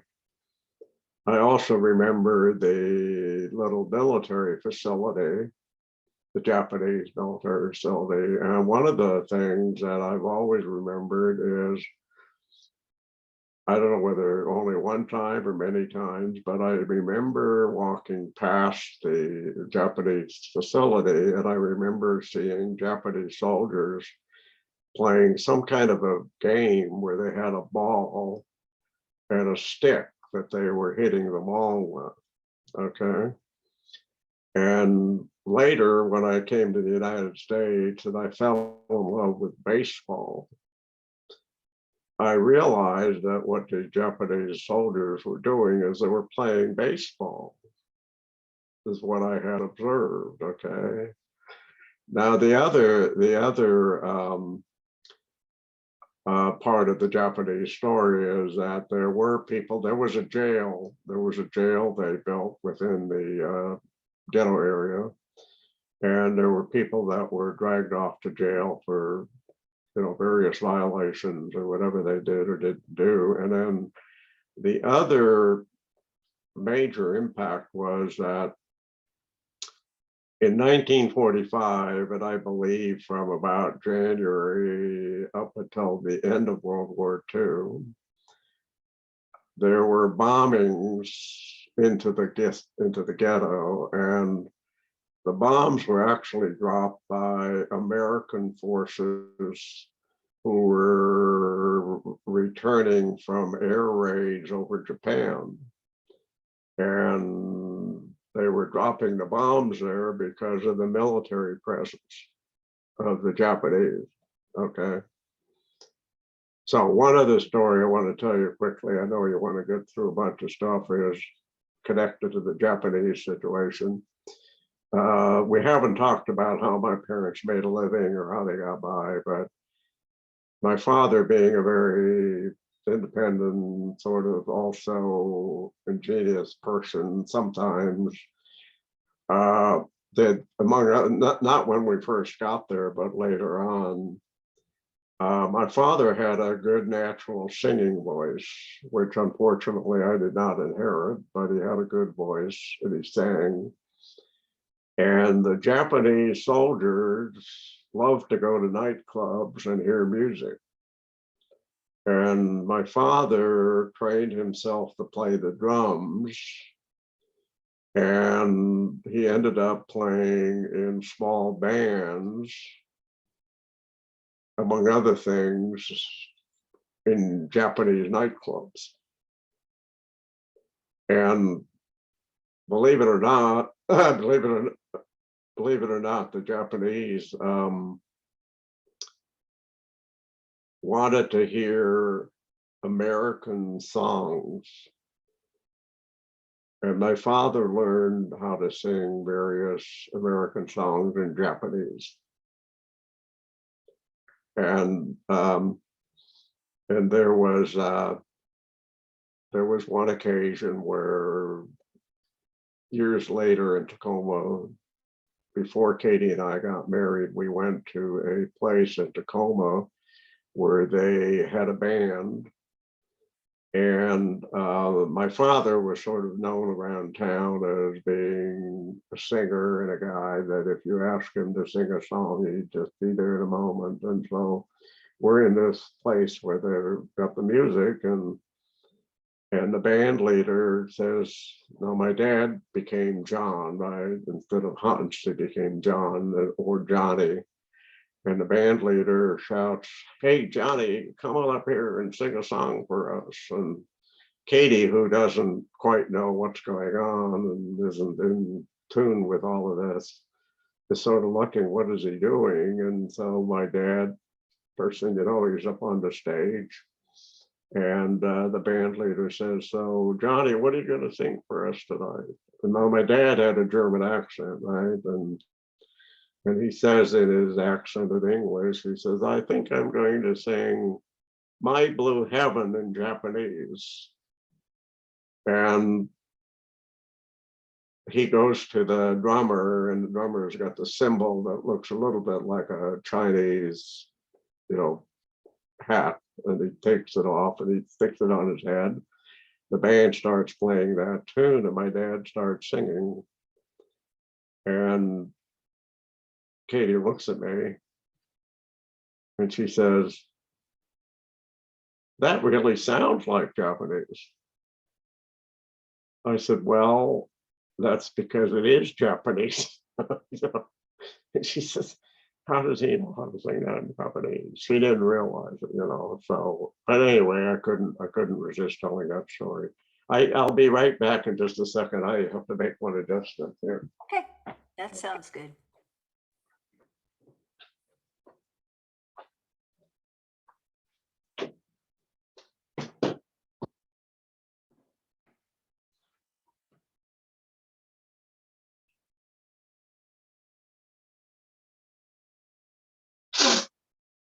Ah, okay, sorry about that. Well, Henry, this is a remarkable story. And since you did mention your father, let's talk more about your parents, Gerda and Hans, and later your father changed his name, the American John. Right. Please talk more about your life with your parents in Shanghai. How did they support the family? Did they ever have to go over that bridge and get those passes from the Japanese military, etc.? So please say more about life with your parents in that room, Okay. in that building you just showed us. Thank you. Right. Right. So my recollections are that my parents, despite the circumstances that we were living in, were very, very supportive, good parents. They put me first in everything, and they did whatever it took in order to make enough money to live independently under those circumstances. And so my father, at the beginning, the first jobs he had were physical labor jobs. He worked in a Chinese facility that generated electricity by human beings pedaling bicycles and generating whatever, however that worked. So he did that, okay. He worked as a laborer at other jobs, okay. Now, having been in business in Germany already, he was always looking for a business opportunity, no matter what the circumstance was. And what I can tell you about is later we'll be talking about my friend Rolf Preuss, who's my lifelong friend and who was there with me. And his father knew, and my father knew each other in Berlin already, and actually they ended up playing in bands together because Rolf's father was a piano player. But early along, they got this idea, business entrepreneurial idea in Shanghai of selling chocolate covered bananas to the Chinese. The only problem was they didn't bargain with the weather. And so when they made their chocolate covered bananas, the chocolate all melted. And so that was the end of that enterprise, okay? But I think beyond that, my father, on a small scale, there were refugees, part of the refugee community that would go out of the area, and with the few dollars they would have, they would buy from the Chinese, say, 10 shirts. And then they would bring them back to the district and they would resell them. Okay. And I actually think I understand that my grandmother Haas and it would have been, and my grandfather, but it would basically be her drive that did it, that at the street side of where they lived, they actually managed to set up a little shop where they would sell like vegetables and things. And the way she managed that, though, is that she would go out into the broader Chinese community and she would buy 3 heads of lettuce or something. And she would bring them back and then she would put them out at the shop for whatever, 10 cents more than she paid for them or something. So they did that. But so my father did these various things until he hit on this music proposition. Okay, and on my mother's side, she actually worked for, I don't know how long, Now the music was located on the Bunt, the area that I described earlier, where the nightclubs were and so forth. My mother for a time actually worked in those places also as a waitress, okay?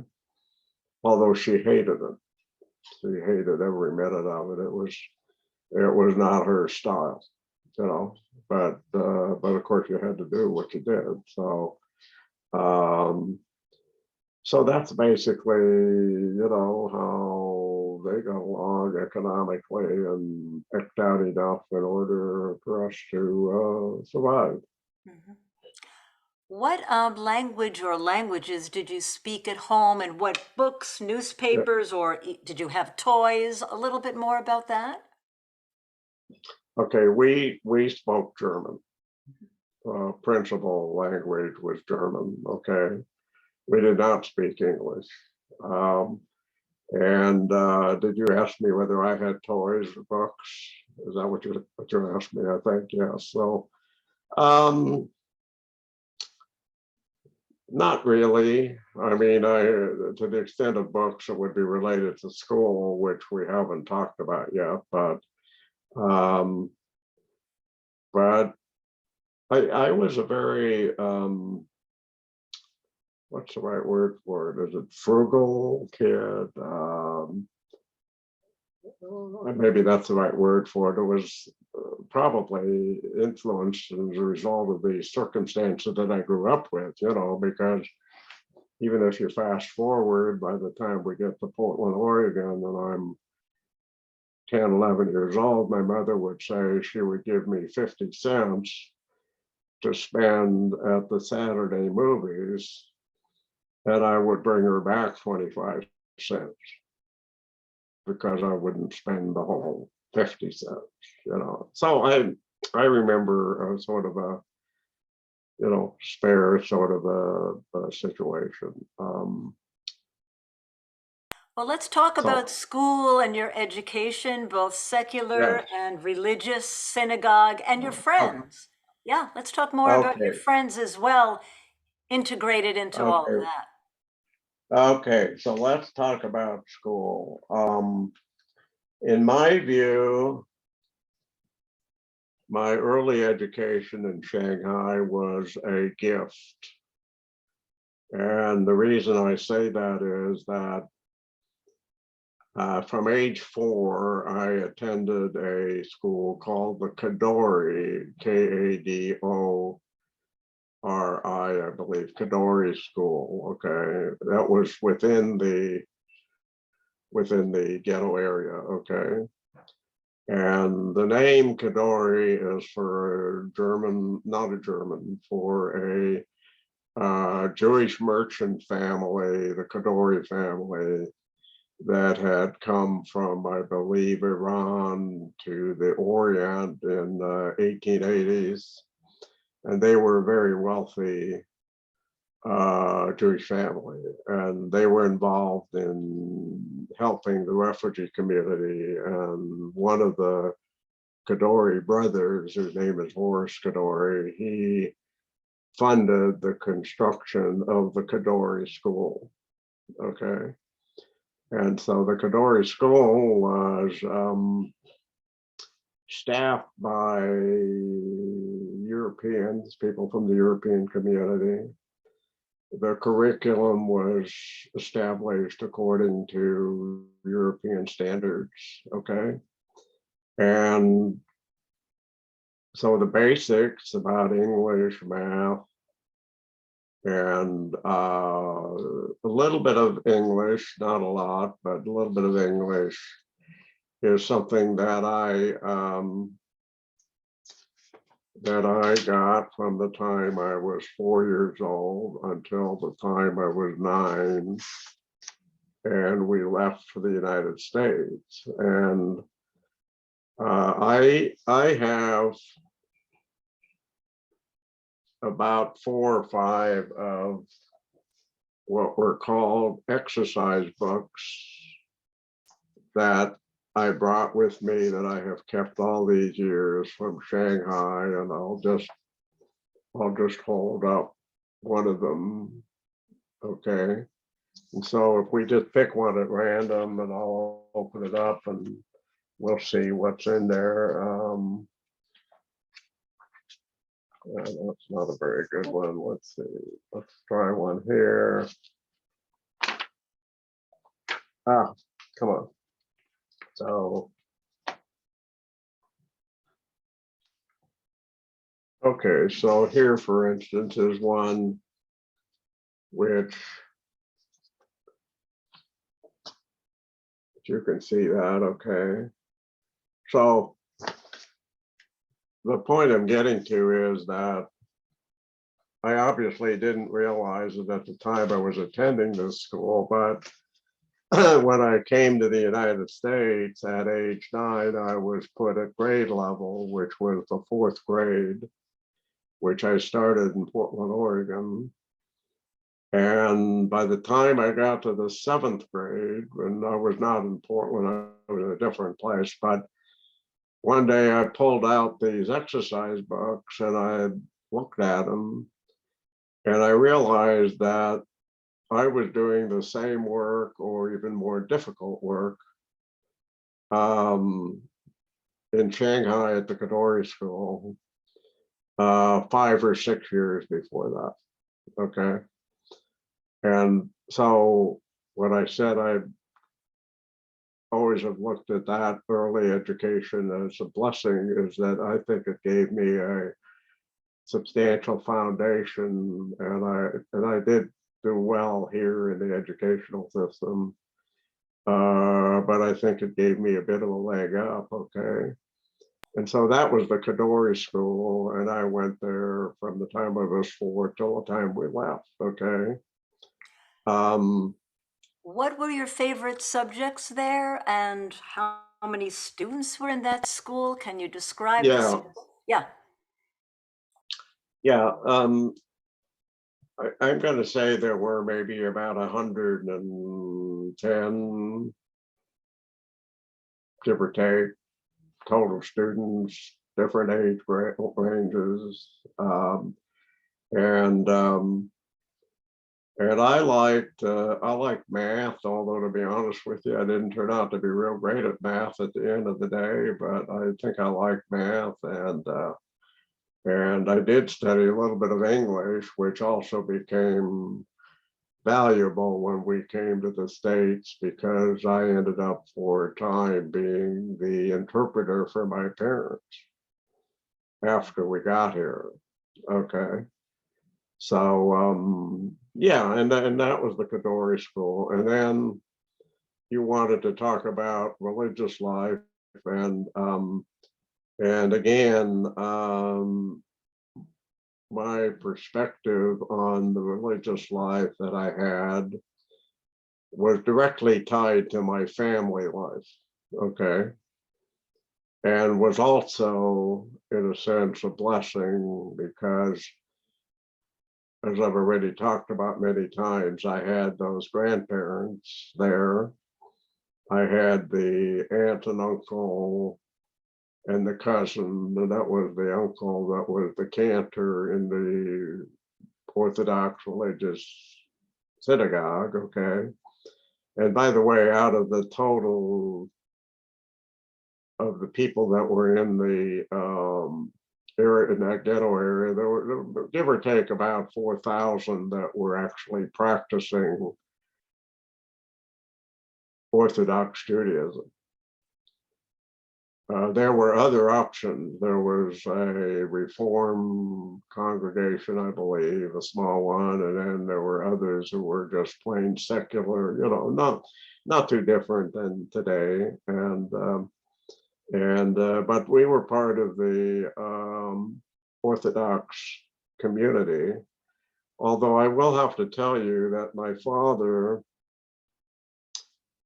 as I said, he was one of 4 siblings growing up in an Orthodox Jewish home in Berlin. My father was, to some extent, the religious black sheep of the family. Okay. He didn't particularly, I mean, he kept what needed to be kept, and he always accommodated his parents, you know. but he was not anywhere close to as religious as my grandfather was, or my grandparents, okay? And but I had the family community around me, and I think, as I might have mentioned previously, that most Friday evenings were spent at my grandparents, okay, because of the Sabbath. And then at a very early age, also, I started attending the Orthodox services at the Ohio Moshe Synagogue. And I also started the religious school at the Orthodox Synagogue at age 4.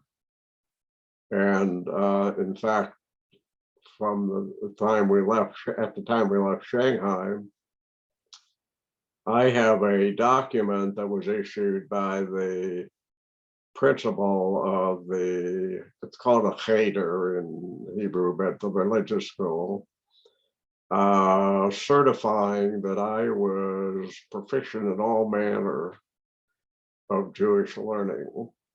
Okay. And today, when I have occasion to look at that, I say, who are we talking about? Because the level at which it accredits me at that time with having learning in particular categories, okay, I wouldn't profess to have that today. So, but apparently at that time I did, you know. And so we observed all of the Jewish holidays. We observed Passover. We observed, in fact, I have here, and you know, when you celebrate Passover, you tell the story about the Exodus from Egypt, right? And the story of Moses and the 10 Commandments and so forth. And so we would celebrate Passover in Shanghai, and we would use a special book for that holiday, which is called the Haggadah, which is the story. Okay. And I have one of the Haggadahs that we use in Shanghai, which is this document. Okay, that's the inner first. Oh, let's see, that's the inner first page, and I think it says on the flyleaf here, it's dated. I can't read it from this side. I think it's 1945. Okay. If you can lift it up a little bit more, Henry. Pardon? Lift it up a little bit more for the camera, please. There it is. Yes. It says Henry Haas. Yeah. Yeah. Yeah. Wow. But I think it's Shanghai. 45. Yeah. Yeah. So we celebrated all the holidays, and I think it was a rich experience, you know. And as I said, that was just a part of the refugee community that did this, you know. But that was essentially the religious life, and you know, it was good. So you wanted to talk about? I'm sorry. Yes, please. I would love for you to talk about your friends, your best Yeah. friend. Their name. Yeah. What games did you play? Did you study together? Anything you want to talk about your friends Yeah. in Shanghai? Yeah. Yeah. And did you ever get into any trouble? That's a good question. Okay, so I think in terms of my peers, the relationships and the association centered around the school, both the secular and the religious school, and the direct personal relationship. The primary ones I had was 2 people. One was my cousin Arno Shalomach. He was the son of the cantor. and he was a year older than I, unfortunately passed away, but Arno and I were very close. And then I don't think, I may not have mentioned yet that my mother's sister and her husband, I think I did, and my other first cousin, Arnold, were also in Shanghai. And so Arnold was someone that I frequently interacted with, okay?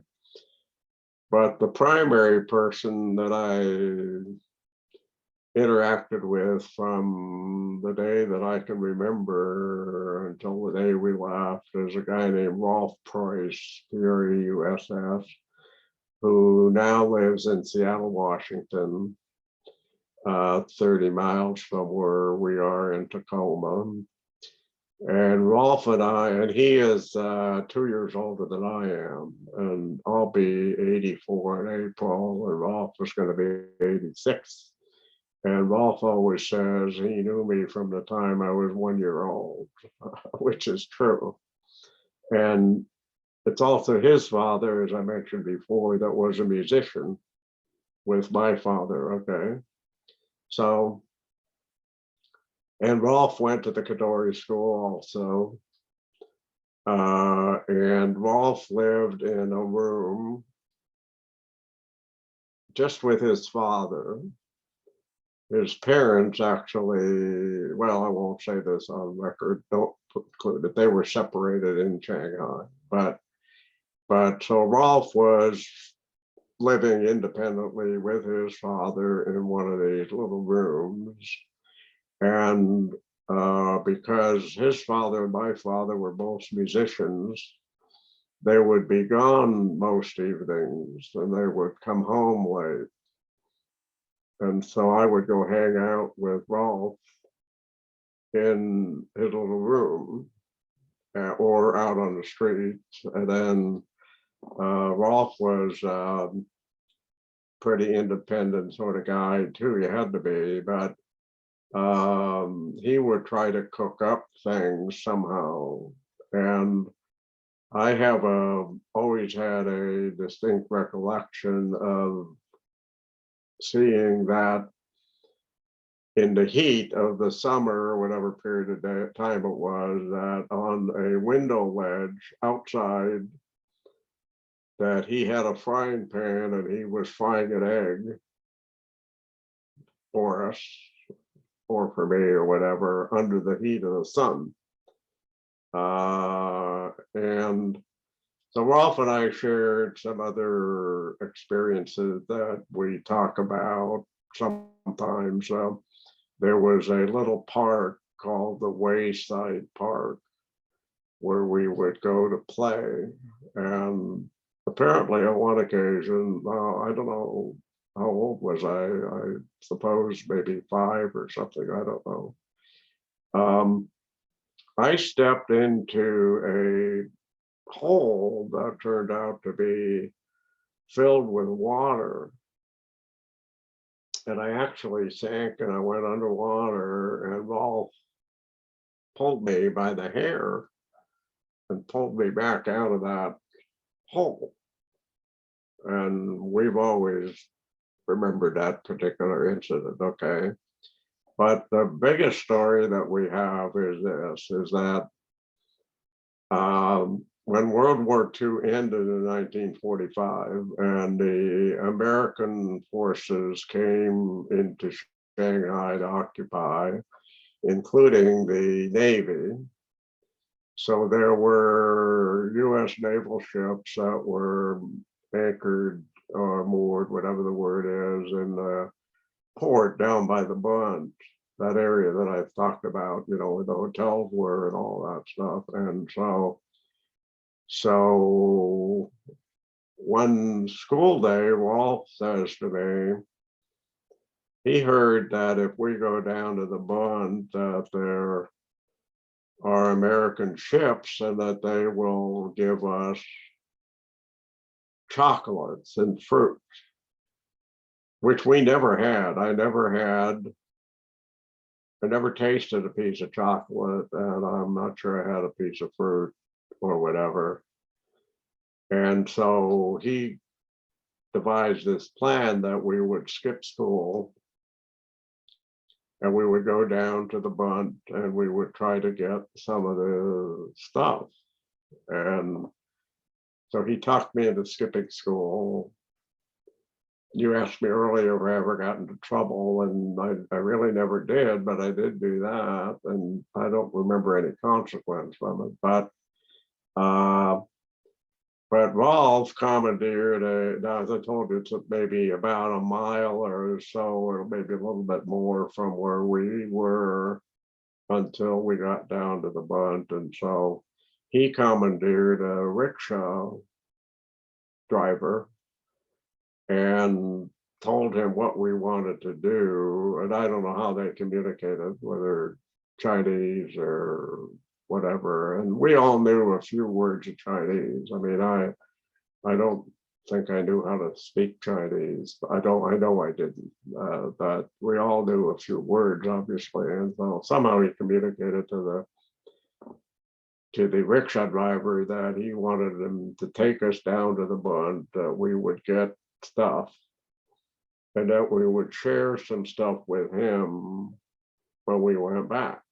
And so somehow he convinced him, and then he took us down to the bunt. Now, I've always had to rely on Rolf's memory for the rest of this because I don't remember it that clearly. According to Rolf, there were hundreds of Chinese kids that were lined up along the bunt. And of course, the ships are away there. And we were among all these Chinese kids, and somehow somebody from one of these American Navy vessels spots us, and they send a little tender boat across to get us. And they took us in the boat and they took us back to the main boat. And they all greeted us and they made a little party for us, and then they loaded us full of goodies of some kind or another, and then took us back. And then we went back and the rickshaw driver is waiting all this time. And then he takes us back to Hongqiu with our goodies and with his share. And so beyond that, Rolf and I shared a lot of other common experiences. Okay. And one thing I wanted to throw in here that just occurred to me is that, prior to the trip back in 1997, I was frequently asked a couple of questions. One is, well, what did I think of Shanghai? Okay. And the second question would be, do I speak Chinese? Okay. Well, the answer to the second one is no, because we were involved in our own community and we perpetuated the German language, right? Okay. But the other question about what did I think about Shanghai? I did not realize until I went back on that 1997 trip that the only recollection I have of ever being out of that 1 square mile area of Shanghai was when Rolf and I went down to the waterfront. And of course, when I went there in 97, I obviously explored all of Shanghai that I could. And I realized that this is a big place and there's lots of other areas and so forth, but I don't think it ever occurred to me until that trip back, and then the recollection about, well, what did I think of Shanghai, that other than to talk about, my experiences in the ghetto, I didn't have any other recollection. I'm sorry, I have to interrupt one more minute.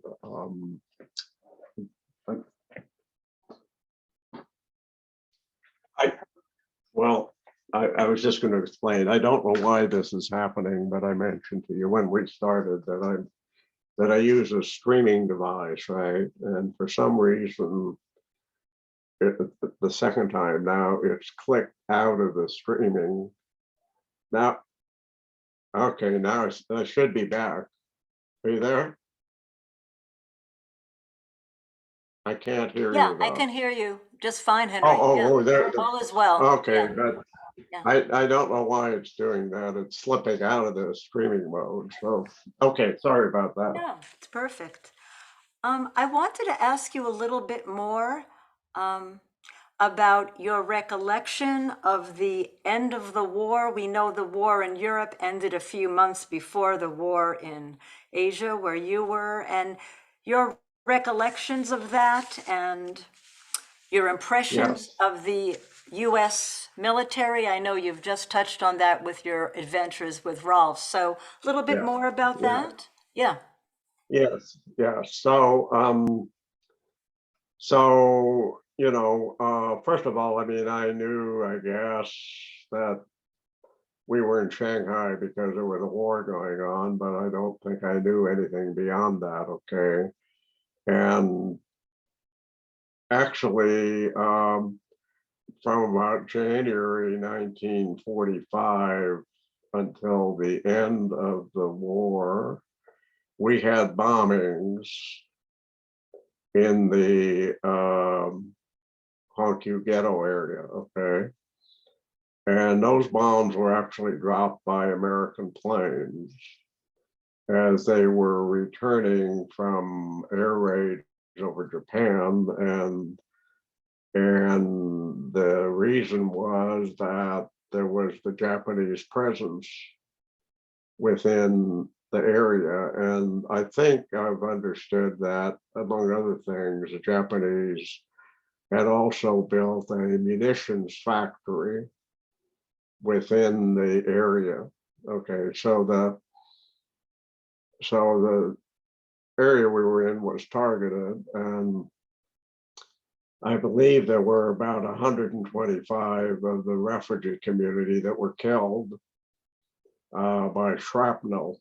It was the bombs exploding and shrapnel, you know, hitting people. And I remember those air raids because there would be sirens, and there weren't any real shelters, but we were instructed to run into basements or lower levels or whatever during the time that this is going on. And so that was going on, okay. But what I do remember also distinctly about the end of World War II is that we were up on the rooftop of the building that we lived in, and we were watching the American occupation planes flying in, and people were hollering and screaming and dancing around and so forth. And then subsequently, I remember American soldiers coming into the district, and of course, obviously, the Japanese were gone, you know, and uh, and um, and that's sort of what I remember about the war per se in terms of its direct impact on us. And so then what happened? The war is at an end, but that doesn't mean that we can automatically just pick up and go wherever or do whatever. Okay. It's again another process. And and and the people in the refugee community ultimately ended up going to a number of different countries. They went to Britain, they went to Australia, um, they went to, a lot of them went to the United States and so forth. And so my parents decided they wanted to go to the United States. Okay. I mean, there was never any thought about going back to Germany. You know, that was out.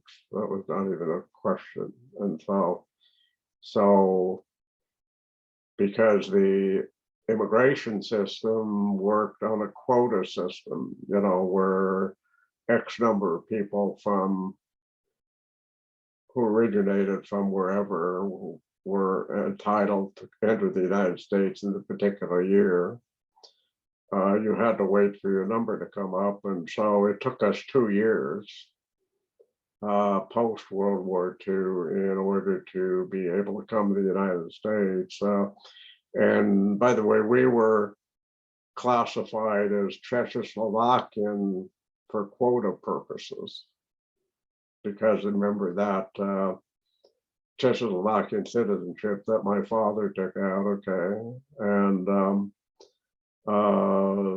so by contrast, I know, for instance, in Rolf's case, okay, because he and his father were classified as German, but there was no place to go back to in Germany. Rolf actually, and I think he provided me a copy of this document. Rolf actually had to go to the US immigration or embassy or whatever, and he needed to sign an affidavit attesting to the fact that he had no home country. You know, and now ultimately, Rolf and his father, if we're going to get to the portion about the United States, we ended up initially in the same place in Portland, Oregon.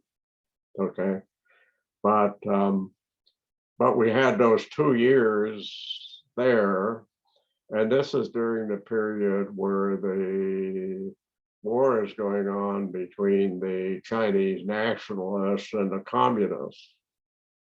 Okay. And so, and there was rampant inflation. I remember that if you wanted to buy the smallest thing, you would have to have a lot of money that was like that. Okay. And, but we managed during those 2 years until we got the visas to come to the United States.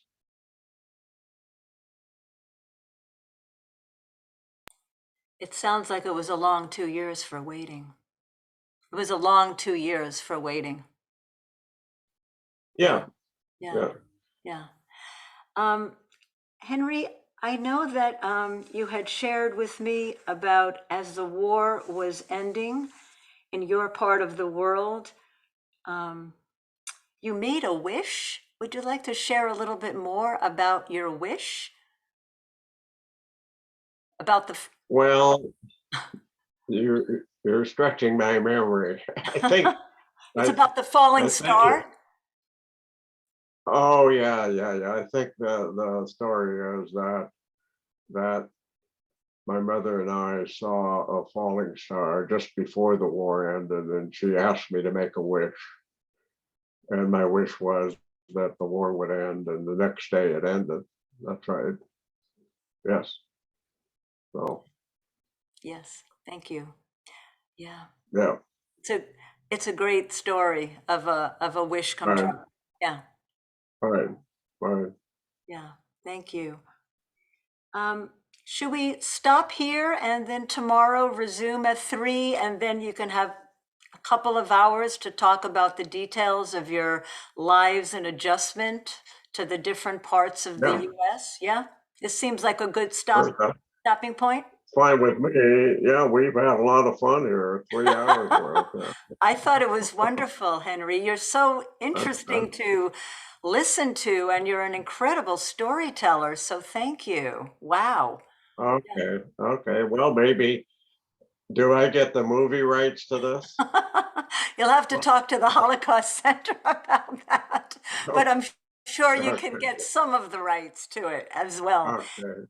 Yeah. I'll take 90% and I'll leave 10 for the sinners. Okay, well, You'll have we'll to talk to start with, Richard about that, but that sounds like a good negotiation. And also, okay. if you can, and don't, if you can find those boxing gloves, that might be fun to show Oh, tomorrow on yeah, the image when we start again. Yeah. yeah. I've got a photo also of Okay. me with the boxing gloves, which I have to locate. Yeah, Yep. we could do that. If you can find those, I think those would be wonderful to start with as we transition from you've left Shanghai, and we'll talk a little bit about, I believe you got sick on the boat from Shanghai to eventually to, yeah. So there's all those Yeah, transition details. Yeah, yeah. Okay, great. okay, good. Thank you Well, so thank much, you. Henry. So tomorrow at Okay, 3.